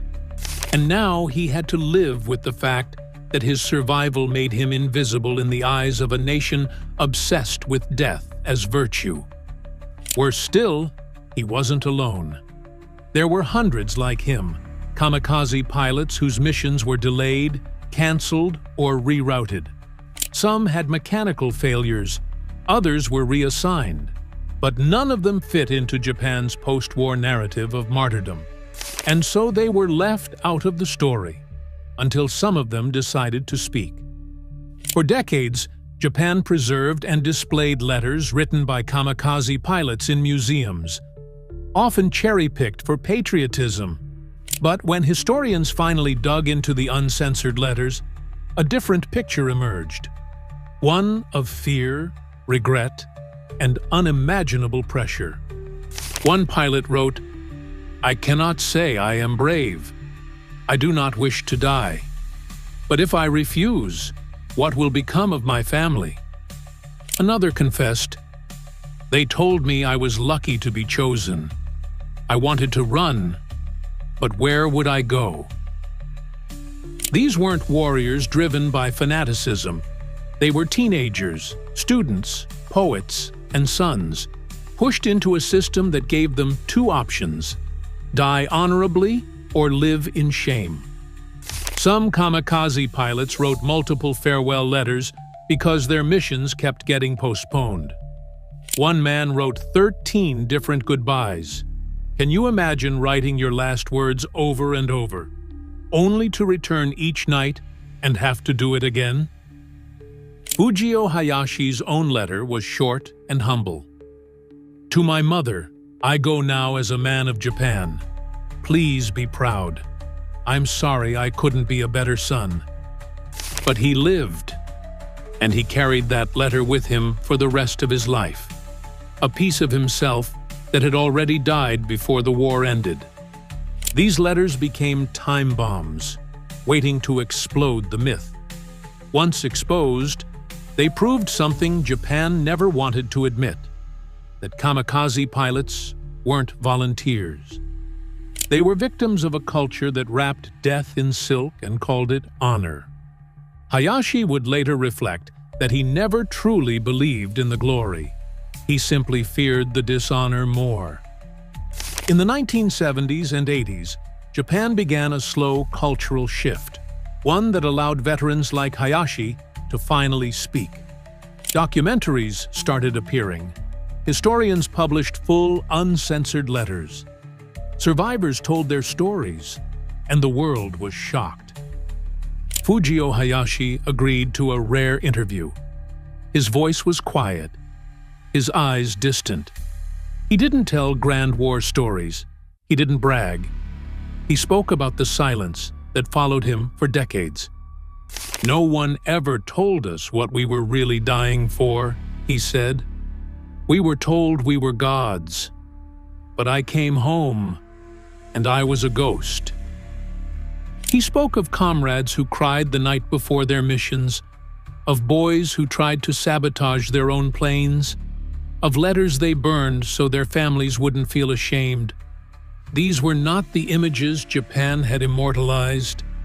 The kamikaze myth had always been simple: brave boys, willing hearts, divine sacrifice. But now it was clear that image had been carefully crafted by wartime propaganda. The real kamikaze pilots were scared, manipulated, and lied to. The idea of volunteering wasn't pure. In many cases, students were told to step forward in front of their peers, knowing full well what refusal meant. Others were given no choice at all. Hayashi's survival became more than a glitch in the narrative. It became a crack in the armor. And from that crack, the truth began to pour out. Fujio Hayashi may have survived the war, but a part of him never left that airstrip in 1945. For the rest of his life, he lived in quiet obscurity, working odd jobs, avoiding attention, and staying silent about his past. It wasn't until he was in his 60s that he began to open up, slowly, carefully, as if the words themselves might still betray him. He wasn't proud of surviving. He was ashamed. "I still ask myself, why did I live?" he once said. "Was my life worth more than theirs?" Each year, on the anniversary of his canceled mission, he would light incense, not for himself, but for the boys who never came back. He kept a small box of mementos, a folded farewell letter, an armband, and a photo of a friend who died the week after Hayashi's own flight was canceled. That friend's name was never recorded in any official war memorial. Hayashi told no one about the nightmares, the dreams where he was back in the cockpit, flying toward an American ship, hearing his heart pounding louder than the engine. He'd wake up in a sweat, breathless, still gripping his sheets like a control stick. And then came the worst part, the guilt that he had the luxury of waking up at all. He began writing his own account in a small notebook, not for publication, just to try and understand what he had survived. In one passage he wrote, "We believed dying was a way to become eternal, but it was living that haunted us." Hayashi's story was not unique. Survivors like him, maybe a few hundred in total, became walking contradictions in post-war Japan. They were supposed to be dead. Instead, they were ignored, shamed, or worse, forgotten. And yet, the weight they carried was heavier than any glory could ever be.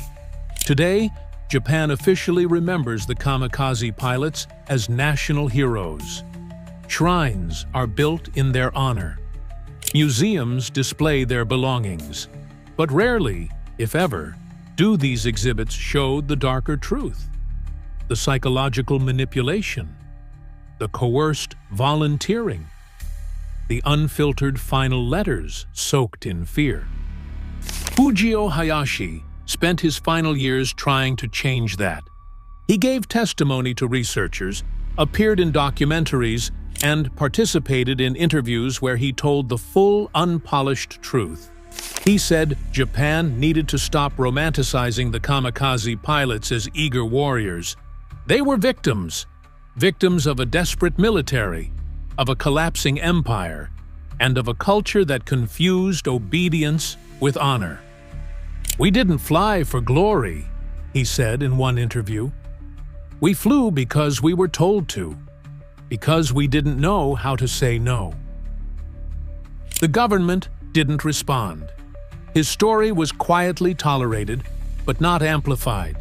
And when school children are taught about the kamikaze today, it's still mostly the myth, not the man. Not the boy who survived, who cried, who came home, and who struggled to find meaning in a life he was never supposed to have. Even now, many Japanese officials avoid direct acknowledgement that the kamikaze program was a massive psychological campaign to turn young boys into fuel for a dying empire. But survivors like Hayashi make it impossible to forget, because they are the cracks in the story, the living proof that the narrative wasn't just flawed, It was fabricated. He paused. His voice trembled. And then he said, "I'm sorry I lived, but I lived for you." He died quietly, in a small home surrounded by the few people who knew the full weight of his past. No grand military ceremony, no medals, just a man who had finally told the truth and then passed into history. But his words remain. His story, and the stories of others like him, have begun to reshape how we see the kamikaze pilots. Not as suicide bombers, not as mindless patriots, but as manipulated sons, caught in a system that demanded their lives in the name of a lie. Fujio Hayashi's survival was never a sign of weakness. It was a chance, a rare, painful, lonely chance, to tell the world what really happened. And now, that story is out. The photos of young pilots smiling before death, the letters soaked in ink and fear, the silent shame that haunted the ones who came back. All of it leads to one chilling conclusion. They weren't willing. They were chosen. And the only thing more tragic than their deaths was that the world believed they wanted to die. During World War II, Truk Lagoon, now called Truk Lagoon, was seen as untouchable. Guarded by coral reefs and packed with airfields, fuel depots, and warships, it was the beating heart of Japan's Pacific war effort. Many called it the Gibraltar of the Pacific, a fortress so strong it was never supposed to fall. But by early 1944, American carrier forces were closing in, and Japan was already retreating in secret. What happened next erased Truk from the war in just 36 hours, without a single invasion. If you want deep cinematic World War II history like this, subscribe to No Man's Land, because this is where the real story of the war is told. For most of World War II, Truk Lagoon was the nerve center of Japan's Pacific Empire. Hidden deep in the Caroline Islands, it was naturally protected by a massive ring of coral reefs, with only a few narrow passages that could be easily defended. Inside the lagoon sat one of the most heavily fortified naval bases on Earth. Airfields ringed the islands. Seaplane bases watched the open ocean. Coastal guns and anti-aircraft batteries guarded every approach. To Japanese planners, Truk was more than a base. It was a sanctuary. From this lagoon, Japan controlled supply routes stretching thousands of miles. Fuel, ammunition, aircraft, and troops flowed through Truk on their way to Southeast Asia and the resource-rich southern regions. Warships rotated in and out for repair and resupply.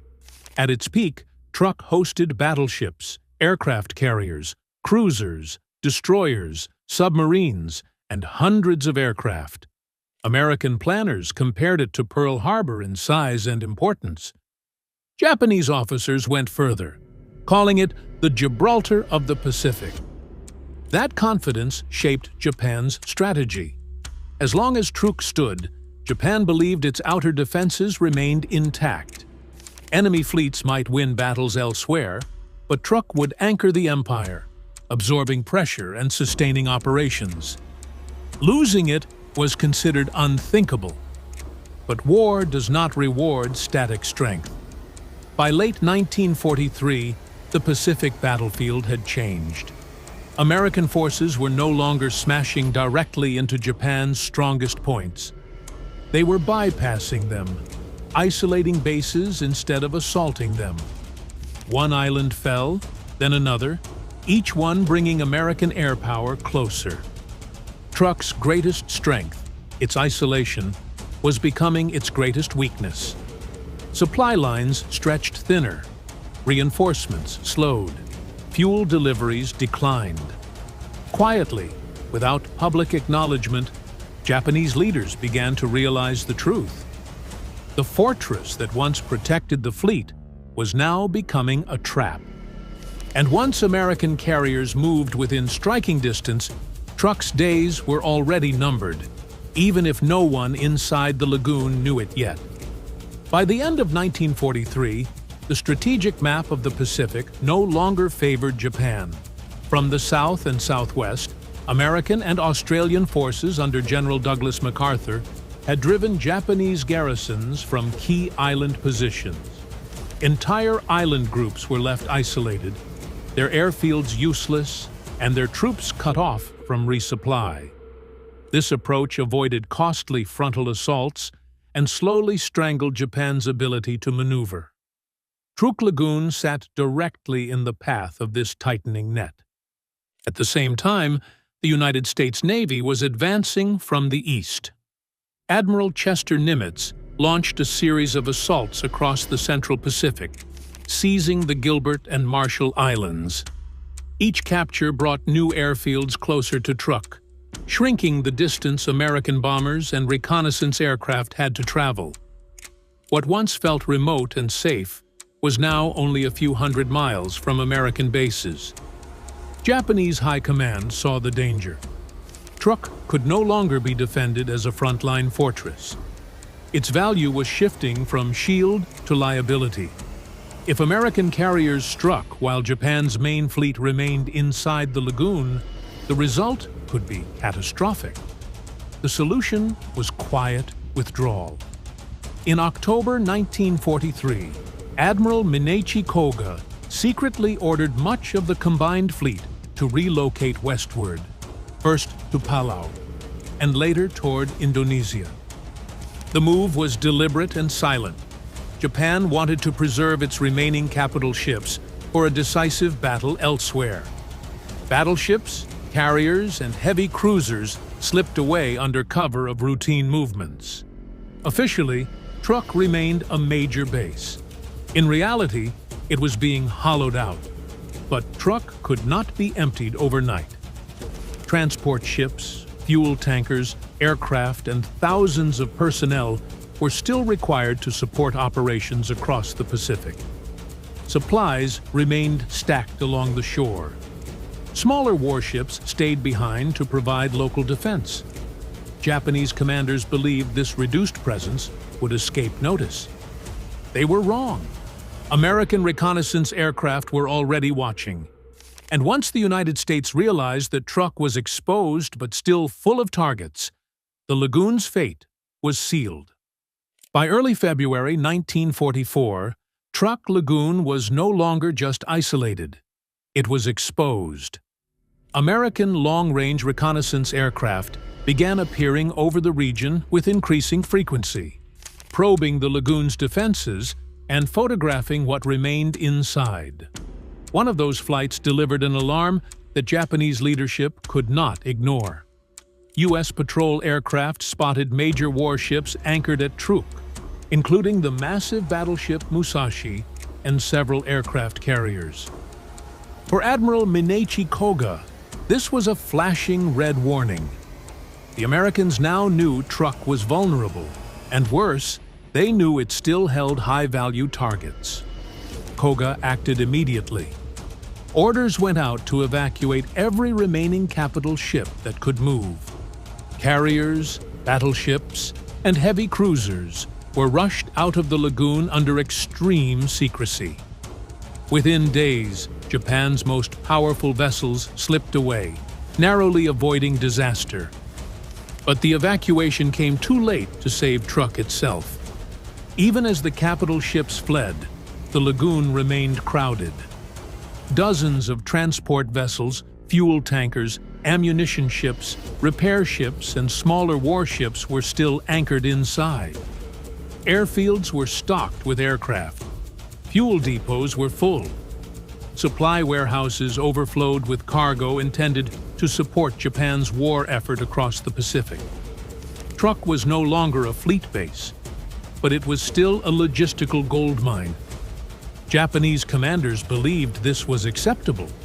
They assumed the Americans would focus on the fleet, not a base that had already been stripped of its most powerful units. Truk's defenses, though weakened, were still substantial. Anti-aircraft guns remained. Aircraft were stationed on nearby islands. The coral reefs still made direct surface attack dangerous. What Japan failed to grasp was that the Americans no longer needed to invade Truk, or even fight its fleet. They only needed to destroy what remained: fuel, aircraft, supplies, shipping.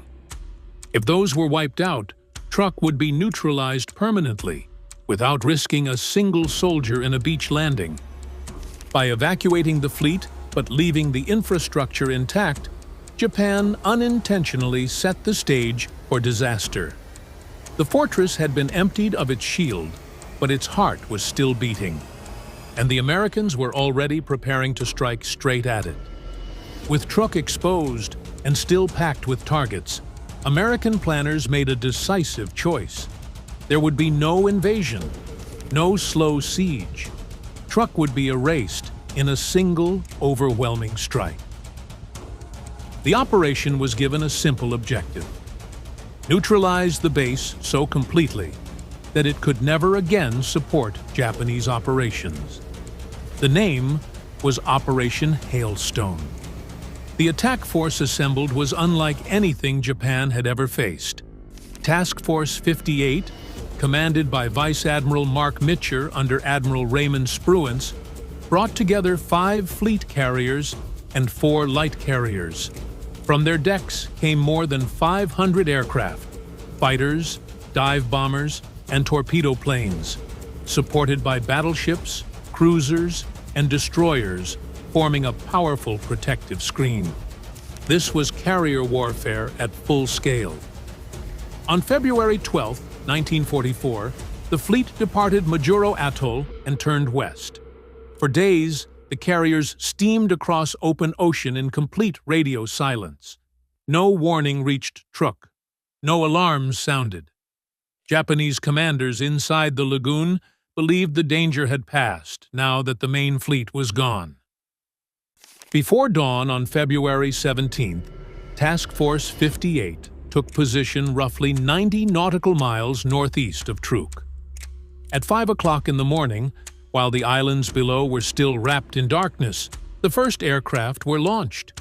Engines roared to life across multiple flight decks as wave after wave lifted into the sky, slipping beneath low clouds and flying at low altitude to avoid radar detection. At that moment, Truk was blind. Japanese radar could not detect low-flying aircraft. Patrol planes were not airborne. Many pilots were away from their units. The defenses that once made Truk feel invincible were fractured and unprepared. The Americans had achieved complete strategic surprise. As the strike groups raced toward the lagoon, the outcome was already decided. Truk was about to discover what happened when a fortress built for surface defense faced the full weight of modern carrier power, without warning, without protection, and without a second chance. Just after sunrise on February 17, 1944, Truk Lagoon woke up to chaos. At around 6:30 in the morning, air raid sirens began screaming across the islands. But by then, it was already too late.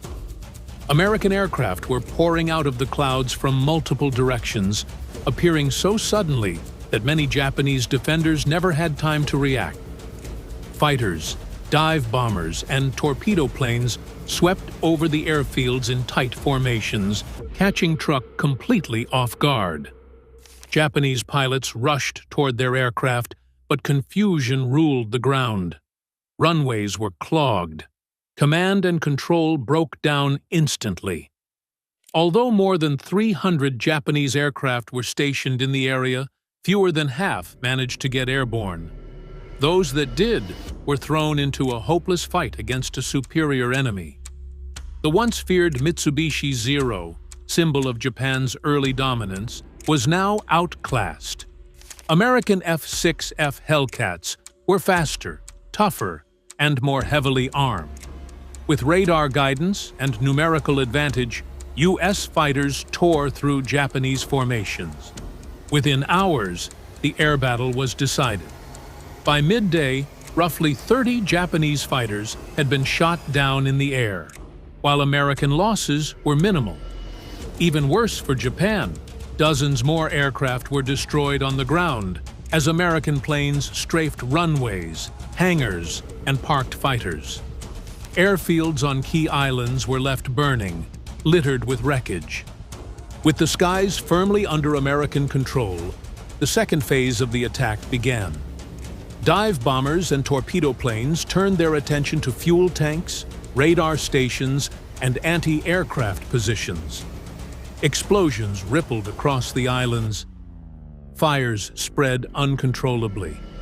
Japanese gunners continued to fire, but without air cover, their resistance was doomed. By early afternoon, Truk Lagoon had effectively lost its air defenses. American aircraft now roamed freely, hunting targets at will.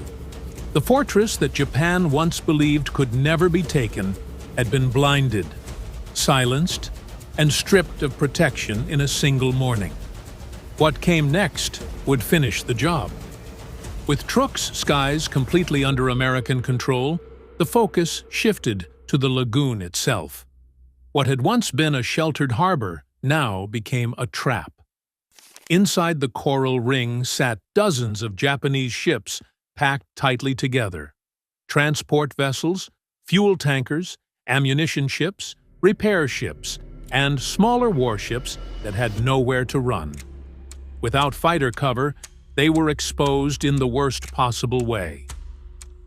Throughout February 17th, American aircraft returned again and again in relentless waves. Dive bombers screamed down from altitude, releasing their payloads with precision. Torpedo planes skimmed the water, threading their way through anti-aircraft fire before launching at point-blank range. There was no single decisive strike. Instead, the destruction came through repetition. One ship exploded, then another, until smoke and fire covered the entire lagoon. Japanese crews fought desperately to save their ships. Damage control teams worked through choking smoke and rising heat.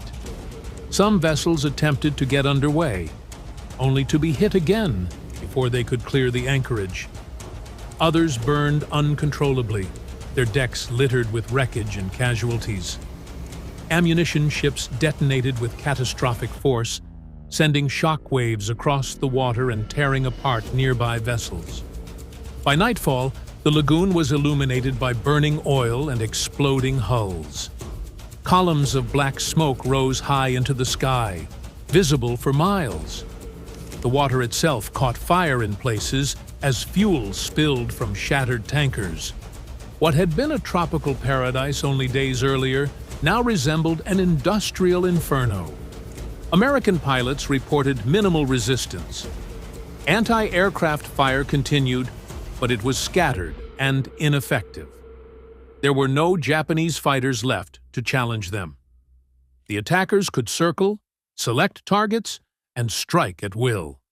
Each pass further erased Truk's ability to function as a base. By the end of the first day, the message was clear. Truk Lagoon was no longer a fortress, a supply hub, or even a usable harbor. It had become a graveyard, one filled with twisted steel, burning wrecks, and the shattered remains of Japan's Pacific lifeline. As February 17th wore on, any remaining hope inside Truk Lagoon shifted from defense to escape. Japanese commanders ordered whatever ships could still move to run for open water. Engines were pushed beyond safe limits. Crews worked frantically to clear anchorages and weave through the narrow reef passages. But the lagoon had already been sealed by American air power. One of the most dramatic attempts came from the light cruiser Naka, flagship of Japan's 4th Cruiser Division. Using the confusion and smoke as cover, she slipped westward at full speed, hoping to outrun the storm. For a brief moment, it appeared she might succeed. Then American aircraft spotted her in open water, 35 miles from Truk. Dive bombers and torpedo planes descended almost immediately. Within minutes, Naka was struck, broken apart, and sent to the bottom, taking hundreds of officers and sailors with her. Inside the lagoon, the destruction continued unabated. Destroyers attempting to maneuver were caught mid-turn and crippled. Others were hit while still anchored, unable to build speed before bombs and torpedoes found their mark. Some crews fought flooding through the night, believing they might save their ships. By dawn, many of those vessels slipped beneath the surface anyway. Exhausted damage control teams finally overwhelmed. American pilots now operated almost casually, flying in small groups and selecting targets at leisure. There was no organized Japanese resistance left, no fighter cover, no coordinated anti-aircraft defense, only scattered gunfire from isolated positions and burning ships. The imbalance was absolute. For the men trapped inside Truk, the psychological impact was crushing. The base that had been sold as impregnable offered no protection at all. The coral reefs that once guarded the lagoon now sealed it shut, turning escape routes into dead ends. Every attempt to flee drew immediate attention from the sky. By the afternoon, Truk was no longer being fought over. It was being methodically erased. And yet, for the Americans, the operation was not finished. Admiral Spruance wanted certainty. Truk would not be allowed to recover, rebuild, or threaten Allied operations ever again. What came next would ensure that outcome beyond all doubt.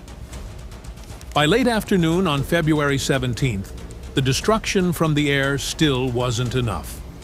Admiral Raymond Spruance wanted absolute confirmation that nothing of value would escape.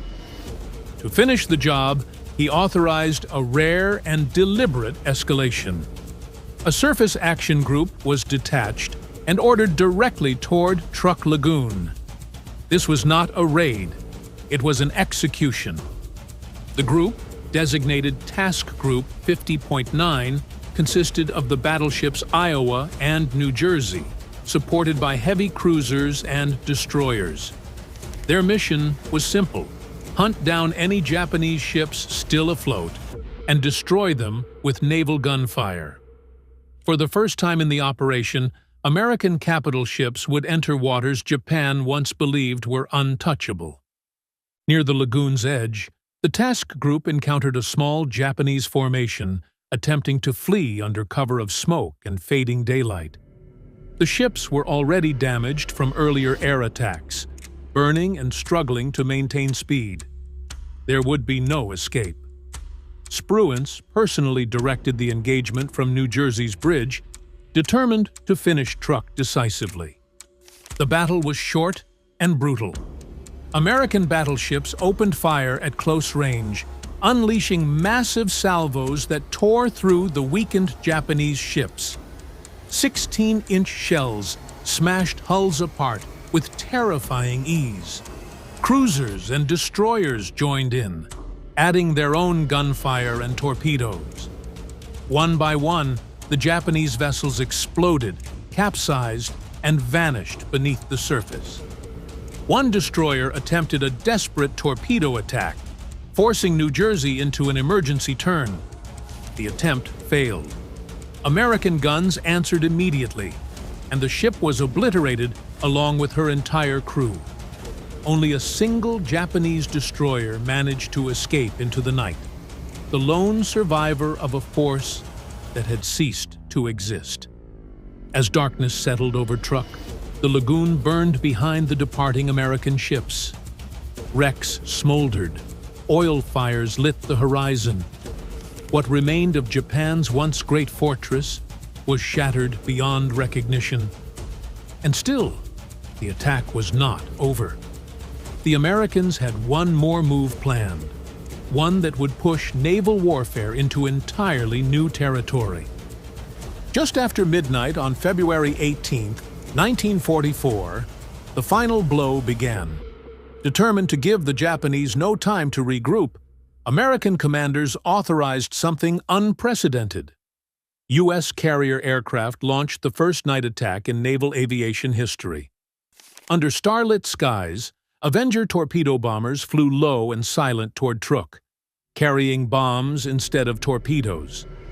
One by one, they struck the remaining ships and installations, igniting new fires across the lagoon. Explosions echoed through the darkness as burning vessels lit the horizon. At dawn, the carriers returned for the last phase. With Japanese defenses completely shattered, American pilots encountered no opposition. No fighters rose to challenge them. No coordinated anti-aircraft fire greeted their approach. Fuel depots, ammunition dumps, hangars, and supply bases were destroyed methodically. Massive fuel reserves went up in towering fireballs, sending columns of smoke hundreds of feet into the air. Truk was no longer a base. It was wreckage. After 36 hours of non-stop attacks, Admiral Spruance ended the operation. Task Force 58 withdrew, leaving behind a lagoon filled with sunken ships and burning ruins. The results were overwhelming. Japan lost hundreds of aircraft, dozens of ships, enormous fuel reserves, and nearly all of Truk's logistical value. The base would never again support major operations. Without landing a single soldier, the United States had neutralized one of Japan's most important strongholds. American losses were minimal by comparison. A handful of aircraft were downed, and one carrier was damaged, but the fleet remained fully operational. The contrast was staggering. The consequences were immediate and permanent. Truk was isolated, bypassed, and left to wither. Japanese troops stranded there faced starvation and neglect as Allied forces moved on. Seeing Truk's power erased without invasion, American planners canceled any plans to capture it directly. The road now lay open toward Saipan, Guam, and Tinian, stepping stones toward Japan itself. Operation Hailstone proved something decisive. Fortress bases could be destroyed from the air. Natural defenses meant nothing against carrier power, and Japan's once proud Pacific stronghold had been reduced to a silent graveyard, its fall marking a turning point the empire could never recover from.